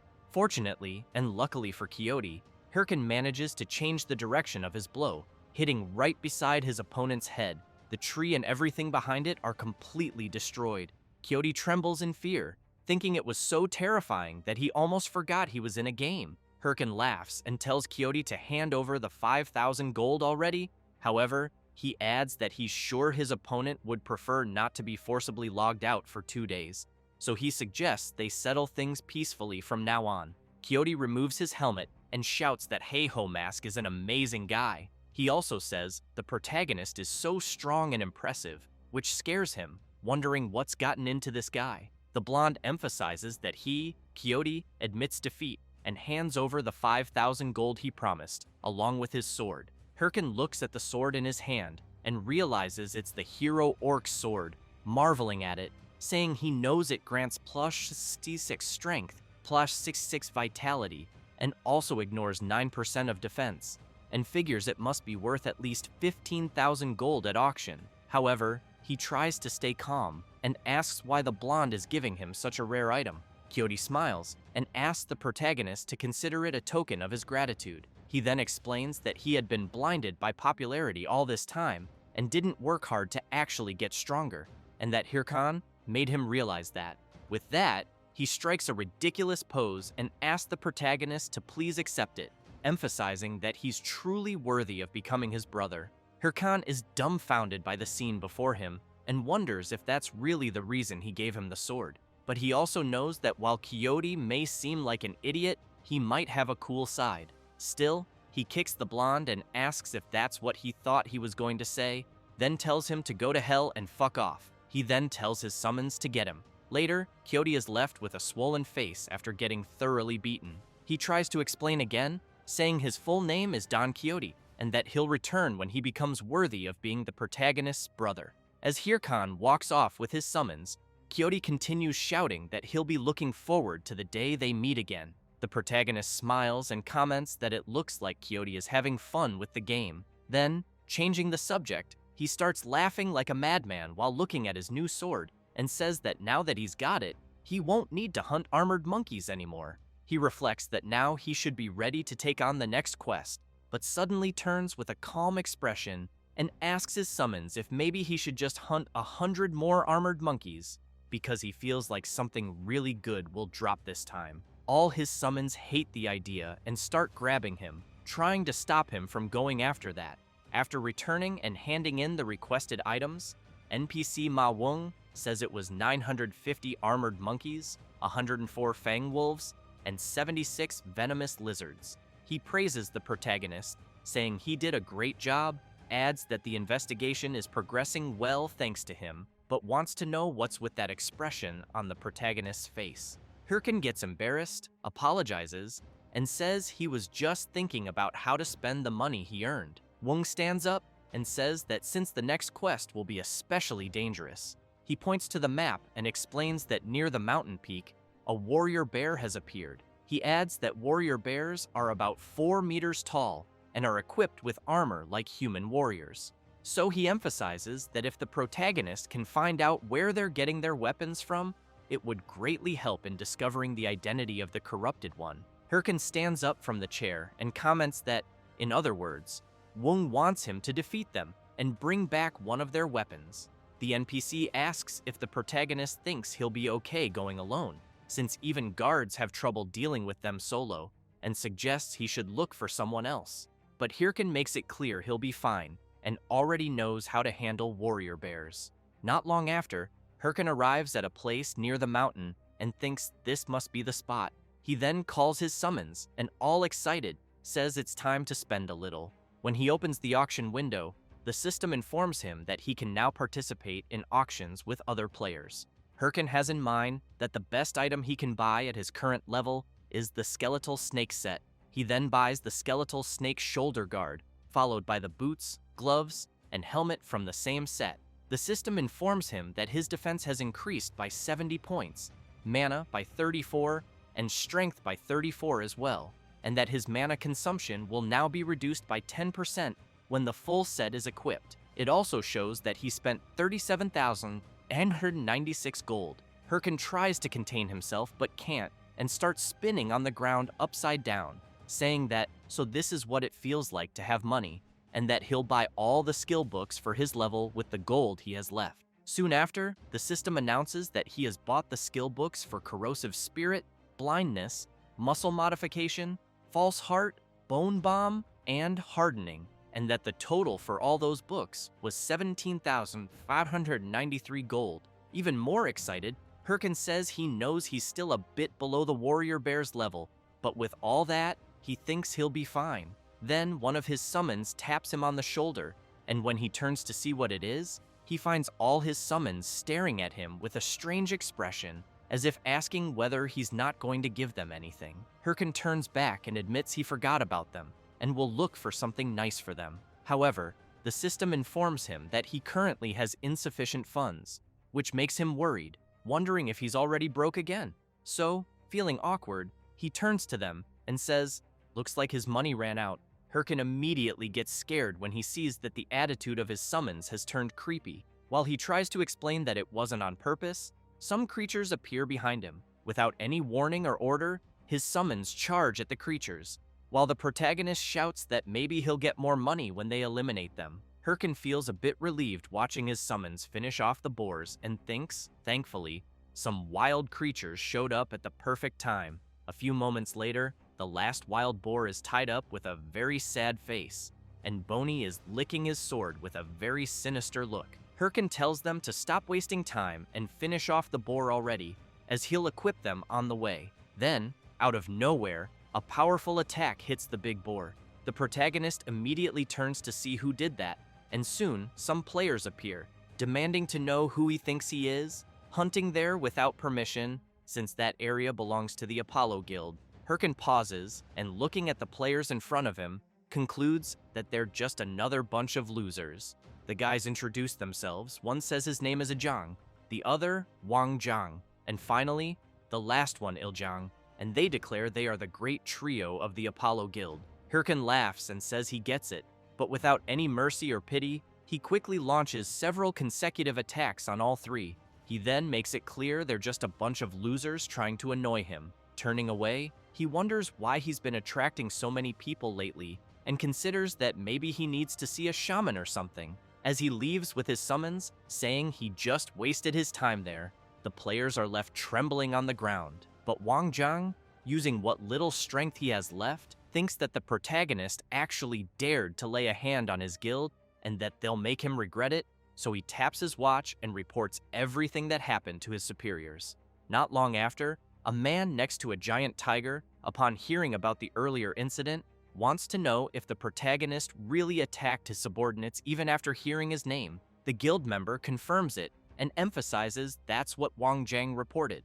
The guild leader then tosses a gold bar to the member and orders him to bring the protagonist in, no matter the cost. He then makes it clear that he'll make him pay for disrespecting his name. Meanwhile, Herkin is impressed, seeing a beautiful view and realizing he's reached the area where warrior bears spawn. He turns and calls for his summons, only to see them striking ridiculous poses, and quickly demands to know what the hell they're doing. After smacking each one on the head, he yells for them to stop fooling around. He then declares that they're going to hunt a warrior bear, which is level 70 and has 3 phases, so they need to prepare for this battle. He emphasizes that defeating the bear will put them ahead of the top 30 guilds in terms of main quest progress. He stresses that he expects no mistakes from his summons. They immediately salute, signaling that they understand. Herkin then hears a loud roar, takes a deep breath, turns, and says, "Speak of the devil!" The enormous warrior bear appears right in front of them. Herkin activates his watch and quickly equips his battle gear. Confident, he declares that he's going to claim this main quest for himself. Meanwhile, a guy thinks that this must be the Bulka's Mountains and hopes that Heiho Mask is still around, since he came to the location right after watching the video about the armored monkey. He takes a deep breath, starts banging his head against a tree, and wonders why the hell he has to go to the ends of the earth, since he was supposed to be someone important and ended up being ordered to fetch a rookie. As he starts shouting, wondering how he'll even manage that because it feels like a crime, a wild boar king is about to attack him. He turns when he hears the noise, but without doing anything dramatic, simply conjures a magic circle and unleashes a powerful hellfire attack on the creature, burning it completely. This is Ballista Hatch of the Thunder Hunters Guild, also ranked 5th among all mages in Warlord, and he's just hoping Heiho Mask shows up soon. Back to the protagonist's battle, the massive bear lets out a loud roar, and Herkin remembers that before his regression, when he challenged the bear along with his guild members, they failed 6 times before barely defeating it. But he knows that if he fails again this time, he'll lose his lead in the main quest to someone else. So he reflects that to land an effective hit on the warrior bear, he'll need to aim for gaps in its armor and remove it. As he keeps thinking that he can do this, now that he's prepared with his new skills, the massive bear charges at him in a fury. Herkin smiles and tells his summons to act on his signal. He then charges at the beast, thinking that his new passive skill, leg strength modification, will be highly effective. However, his speed is so high that he ends up overshooting and flying right past the bear. Herkin tries to make sense of what the hell just happened, while the bear and the summons just watch him soar through the air. But without wasting any time, the massive bear attacks the protagonist's summons, and the system reports that the warrior bear completely wiped out the skeletons, which makes Herkin furious. The protagonist looks into his leg strength modification skill, which boosts leg power, allowing faster and stronger movement. He gets even more enraged and yells that there's a limit to fast and strong. He then spots a nearby rock, heads toward it, and once again uses his acceleration, charging full force at the warrior bear. But he's so fast that he crashes straight into the bear, which is left wondering what the hell this crazy human is trying to do. Meanwhile, Herkin marvels at the creature's fur. It's really soft, but he's quickly struck and thrown hard into a rock. While lying on the ground, he thinks that his leg strength is too much and he can't control it. Still, he managed to rip off part of the warrior bear's armor, but he questions how useful that really is, because if his skills are acting like this, he wonders how he'll land an effective attack. Without wasting time, the giant bear charges at him again, and when it delivers a powerful blow, Herkin is forced to dodge at the last second. He then starts channeling his power and activates Bone Bomb, which creates a bomb using mana, and he throws it right into the creature's face, causing a massive explosion. However, it only enrages the bear even more. Herkin starts to panic, thinking this is way too hard and that ever since it came to this, he might have to give up on direct attacks. So he uses his mana to restore and summon his skeletal warriors again. He then states that he has no choice but to fight like a proper necromancer, but he quickly notices the strong distrust in his little summons faces. So he shouts that this time, he'll do it properly. Next, he summons his golem, which immediately appears and attacks the massive warrior bear. The bear doesn't stand still. It strikes the golem with its powerful attack. Herkin smiles, thinking he still has one last card up his sleeve. He then uses the harden skill on the golem, making it more durable. With that, he snaps his fingers and orders his summons to attack. They quickly charge at the bear, whose sword is being held back by the golem. The skeletal warriors manage to land their hits, but this only serves to make the creature even angrier. However, Herkin makes it clear the bear shouldn't be mad yet. There's still one big attack left. He then yells for his skeletal mage to finish it off, but both he and the warrior bear get caught in the flames of the skeleton mage's attack. Herkin can't believe he got hit too, so he turns furiously and shouts, calling his summon an idiot and saying it was supposed to wait until he got out of the way. At that moment, the warrior bear lets out a massive roar, and the system reports that the creature used its battle cry skill, allowing it to recover 50% of the damage taken, and it quickly charges at the protagonist, who's still distracted by his summon. Herkin takes a deep breath, turns around laughing, and declares that he doesn't care about strategy. Brute force and numbers are always the best option. Then he throws multiple bone bombs at the bear, causing an overwhelming explosion visible from far away. The summons can't believe what their master is doing, but he doesn't care and continues bombing the warrior bear non-stop. Time passes. On top of the fallen creature, the system reports that he defeated the warrior bear and that the protagonist's experience increased. He also received 104 gold. Thus, the NPC Wung's judgment quest was completed. Herkin looks at his trembling hand and thinks that the warrior bear was the one his entire guild struggled against before his regression. He then clenches his fist tightly, thinking that now he managed to defeat it alone, and that means he wasn't wrong after all. So he walks over to his summons and tells them they did a great job, and that now he can return to the NPC guard and proceed with the next quest. And, striking a ridiculous pose, he shouts that the extermination of the warrior bear is complete. But when he sees his summons talking among themselves, saying that he did it without fighting properly, Herkin goes absolutely nuts and yells at them to shut up. Meanwhile, at the tavern in the western base of Bulkus, while a few warriors are laughing, the mage Ballista is sitting alone in the corner. He takes a deep breath and, on the verge of losing his sanity, thinks about how he still hasn't found Ha-Ho Mask. He also reflects that he's been combing the mountains for days, and the guy is nowhere to be found. To make things worse, Ha-Ho Mask's video has gone viral, which means the Bulka's Mountains will probably be crowded soon, making his mission even harder. He starts banging his head on the table and concludes that if he returns without the protagonist, Lady Sil will kill him. He then questions whether it's not a bit absurd for his lady to ask him to search an entire mountain alone looking for one man.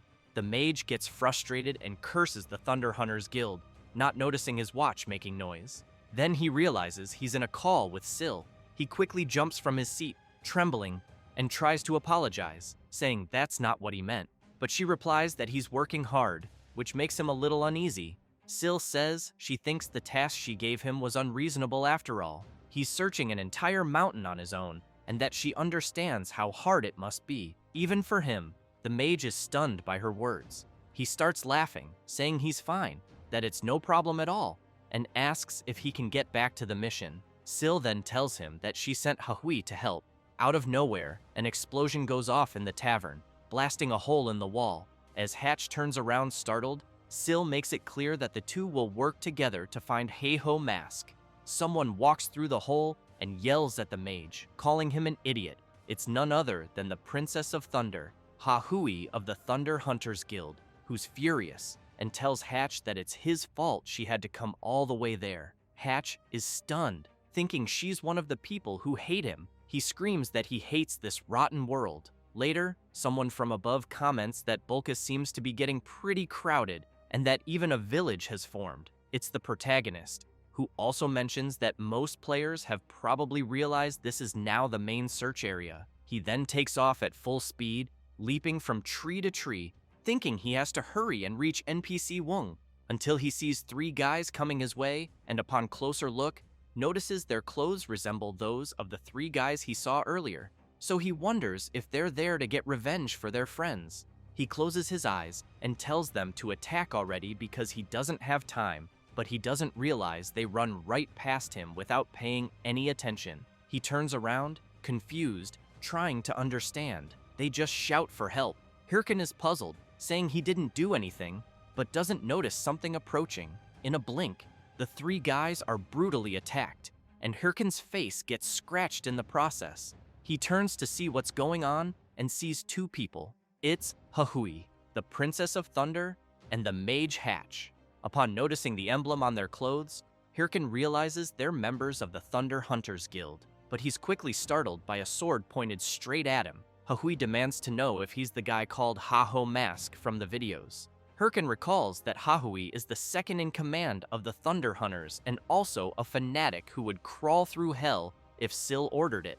And the other one is the level 3 mage of the Thunder Hunters, nicknamed Ballista, a genius mage who never lets a target escape. He also remembers that before his regression, they were the biggest threats, and he never imagined he'd run into them here. However, he reflects that, seeing as they're looking for Ha-Ho Mask, they're probably there for guild recruitment, but he'd love to kill them all, even though he knows that's impossible right now. So he climbs down from the tree and asks if they're really looking for Ha-Ho Mask. He plays dumb and acts like a fool, asking who that person even is. While putting on a ridiculous act, he laughs internally, thinking he'll just keep playing dumb since they won't be able to do anything without proof. But Hahui suddenly approaches him with a sinister look and yells that he's lying. The Thunder Princess's gaze grows even more terrifying as she explains that there's no way someone could cross the Bulkas Mountains without hearing about Ha-Ho Mask, especially since that idiot's video hit 20 million views. She emphasizes that the hood the protagonist is wearing reminds her very much of Ha-Ho Mask, which is why she really wants to know if he's the one they're after. Herkin gets nervous, realizing she's very sharp.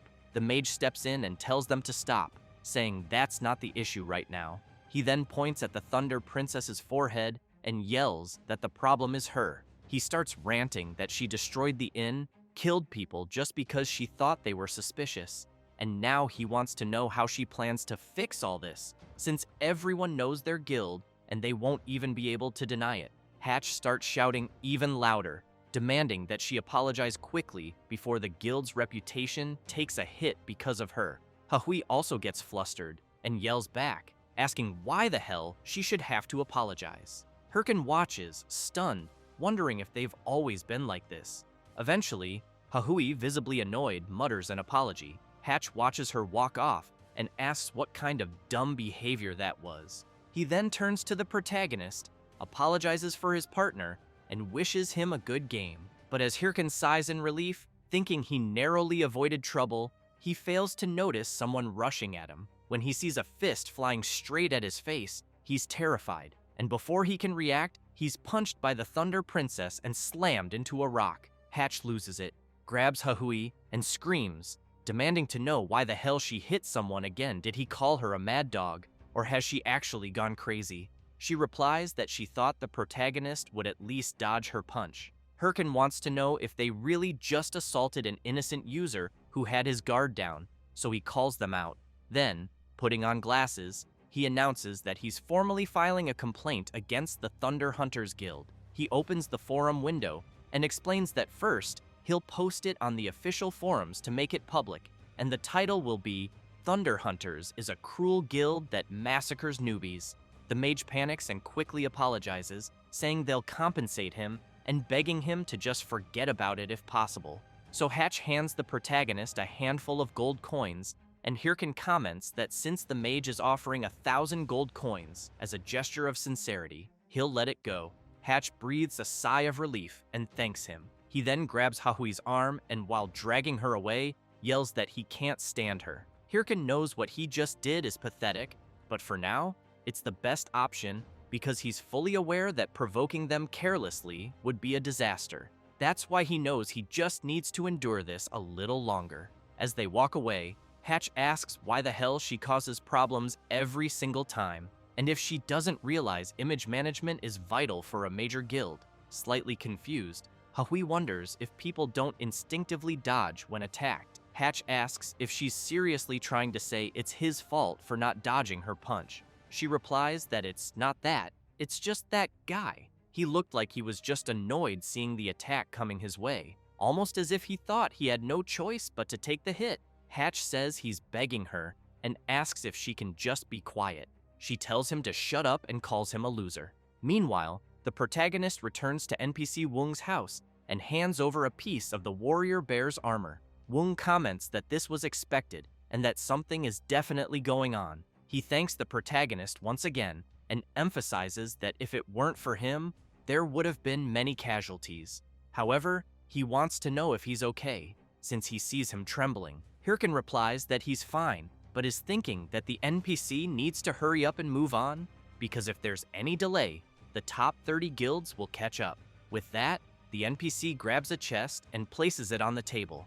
As he opens it, he asks the protagonist to pick just one. Wung explains that while he was active in the Bulkus Mountains, he marked maps of monster dens.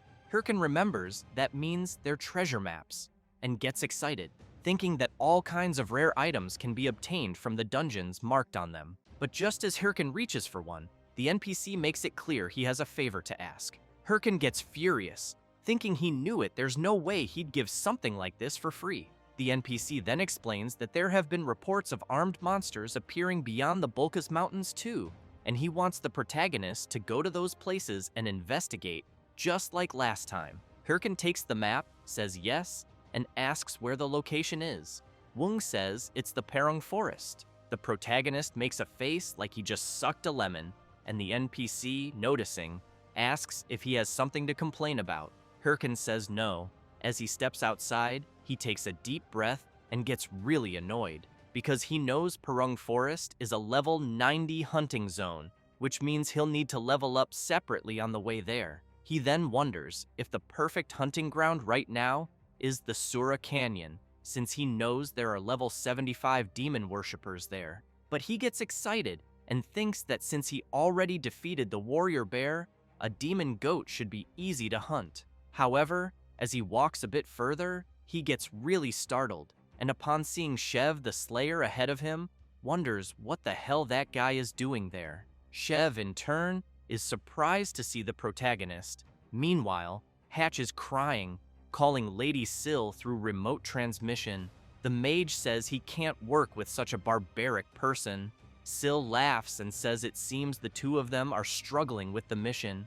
Hatch tries to explain that it's not that he doesn't want to do it, but he heard that the Red Bulls Guild already took over the Sura Canyon, so he wants to know if they shouldn't start focusing on the main quest too. He then asks why they even have to beg a guy who doesn't want to join the Thunder Hunters Guild in the first place.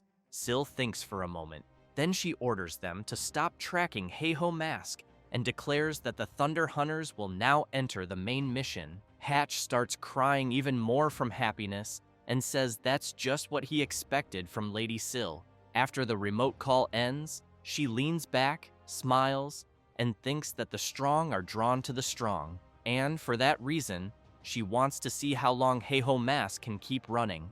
Before the MC met Chev, the Slayer, he was already in the Purung field and encountered his first level 75 creature. However, he eliminated it without much difficulty. His summons were not idle either and kept attacking. As a result, the MC managed to advance 2 levels. He became excited and remarked that he had finally reached level 62 and that everything was going well. While talking to his summons about leveling up a bit more before heading straight to the Purung Forest, some players were watching him from afar. Soon, they were all amazed to discover that the MC was the Heiho Mask. It didn't take long before several of them surrounded Herkin, hugging and kissing him. As he heard players say they loved seeing him there, he began to get furious. He quickly ran off and called his summons to get out of there. While running, he wondered why this was happening. What made it possible was the success of his video against the furious warrior bear, which became a real jackpot. However, he knew this wasn't entirely good, since people began following him all the time. Because of that, he could barely hunt, as many people were always surrounding him. So, he called his summons and said they would change plans. They would head to the center of Sura Canyon now, since the level range there was high and people wouldn't be able to follow him easily. Then, while running, he came across Chev, just like before. He immediately stopped running. Chev smiled and said it had been a while since he'd seen the MC. Once again, Herkin made a face like he had just sucked on a sour lemon. Chev gave Herkin a big slap on the back and asked if he was the guy from the starting town, saying he was embarrassed when he left without saying anything.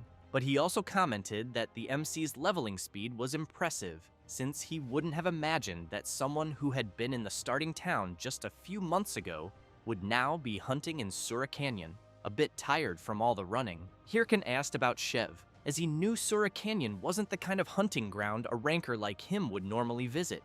Chev laughed and asked if the MC hadn't heard. The day before, his guild, Red Bulls, had decided to claim Sura Canyon, and they needed a nearby base to proceed with the main quest. Herkin thought that in the end, even Red Bulls was also working on the main quest. Chev got excited and pointed out that he came there wondering if he might get the chance to meet the Heiho Mask. While the MC and his summons stood in shock, Chev asked if he had seen the video of the Heiho Mask against the warrior bear, since he had heard a rumor that the Heiho Mask was around there and was eager to meet him. Then, getting even more excited, he asked if the MC wasn't curious about this super rookie as well. Chev shouted, calling the MC to go find the Heiho Mask together. Without thinking twice, Herkin took off running again with his summons, shouting apologies to Chev and saying he didn't even know who this so-called Heiho Mask was. After running for a while, Herkin stopped and, furious, wondered why on earth everyone was chasing him. He thought about how Sil from the Thunderous Hunters Guild and now Chev from the Red Bulls Guild, 2 entire guilds were after him, and so he really wanted to understand what kind of bad situation this was. Herkin began to feel like he was going crazy and stressed that, at this rate, he would have to forget about the main quest, since he wouldn't even be able to level up, and that maybe he should find a new hunting ground, but he knew this was the only decent hunting ground around. Then, he remembered some maps he got from Mr. Wung. As soon as he grabbed one, he said he was sure there was a rare dungeon somewhere around there. It didn't take long before he saw that dungeon marked on the map. Upon reaching a waterfall, he thought that rare dungeons were usually hidden in hard-to-reach places, and that although it wouldn't be easy to get something great, you had to take big risks. So, taking a deep breath, He jumped into the lake with his summons. The system quickly informs him that breathing is restricted underwater and that the available time will only be 20 seconds. Herkin thinks that if the map he got from Mr. Wong is correct, there must definitely be a secret dungeon around there. As he keeps swimming and his breathing time decreases, he also knows that the question is whether he will make it in time until he finds the place. With only a few seconds left before his time runs out, he thinks it's quite far and fears he won't make it. With just 1 second remaining, Herkin believes it's just a little further. He manages to reach it and bursts out of the water. The system informs him that he has entered the dungeon and that the MC has obtained the title of the one who discovered the secret, as well as the title of Dungeon Explorer. Herkin is impressed by the place around him. As soon as he emerges from the water, he comments that it was just as he thought. If people are the problem, just hunt where they aren't. As they walk through the dungeon, Herkin wonders what kind of monsters will appear there, and since it's a secret dungeon, whether there must be some strong monsters. Then he hears a strange noise. A creature appears, its eyes glowing intensely. The MC is a bit startled, but upon looking closely at the creature in front of him, he is left stunned, unable to believe what it could be. The two stare at each other for a while, until Herkin becomes furious and shouts, wanting to know if the creature is messing with him and whether, by any chance, it wants him to defeat it. However, he is surprised to see the creature emitting fire from its body. Herkin wonders if this dungeon is the kind of place where elemental-type monsters appear, knowing they are among the rarest monster types in Warlord. That's because the items they drop are materials for attribute gear and are incredibly popular. Thus, he gets quite excited and comments that, in other words, this means he can make a fortune just by hunting them. The little creature, in turn, is shocked by the expression on the MC's face. Without a second thought, Herkin orders his summons to eliminate all elemental-type monsters. The little creature, terrified, lets out a loud sound. Immediately after, a tremor begins to shake the area. Herkin grows worried, wondering what it could be. Then, a massive level 70 fire salamander appears to protect its little creature. The MC can't believe that this monster has shown up here. The salamander wastes no time and begins channeling its flames, quickly firing them toward the MC, forcing him to run to avoid being hit. Herkin observes the salamander's fiery attack and is surprised, as he didn't expect such an opening move. He gets up and thinks he has no choice, knowing things will get troublesome if this keeps up. So, he wonders if he should try using his new power. He then activates the Helm of Madness ability on Little Bone. Next, he uses bone armor. Finally, he equips the Black Orc Skull, an item he spent a fortune on to strengthen the skeleton. Thus, he completes the summoning of the Skeleton Knight, which terrifies both the huge salamander and the little creature as it approaches. The Skeleton Knight points its sword and in the blink of an eye, completely slices the fire salamander apart. Herkin is thrilled and thinks that the Skeleton Knight is ready for battle.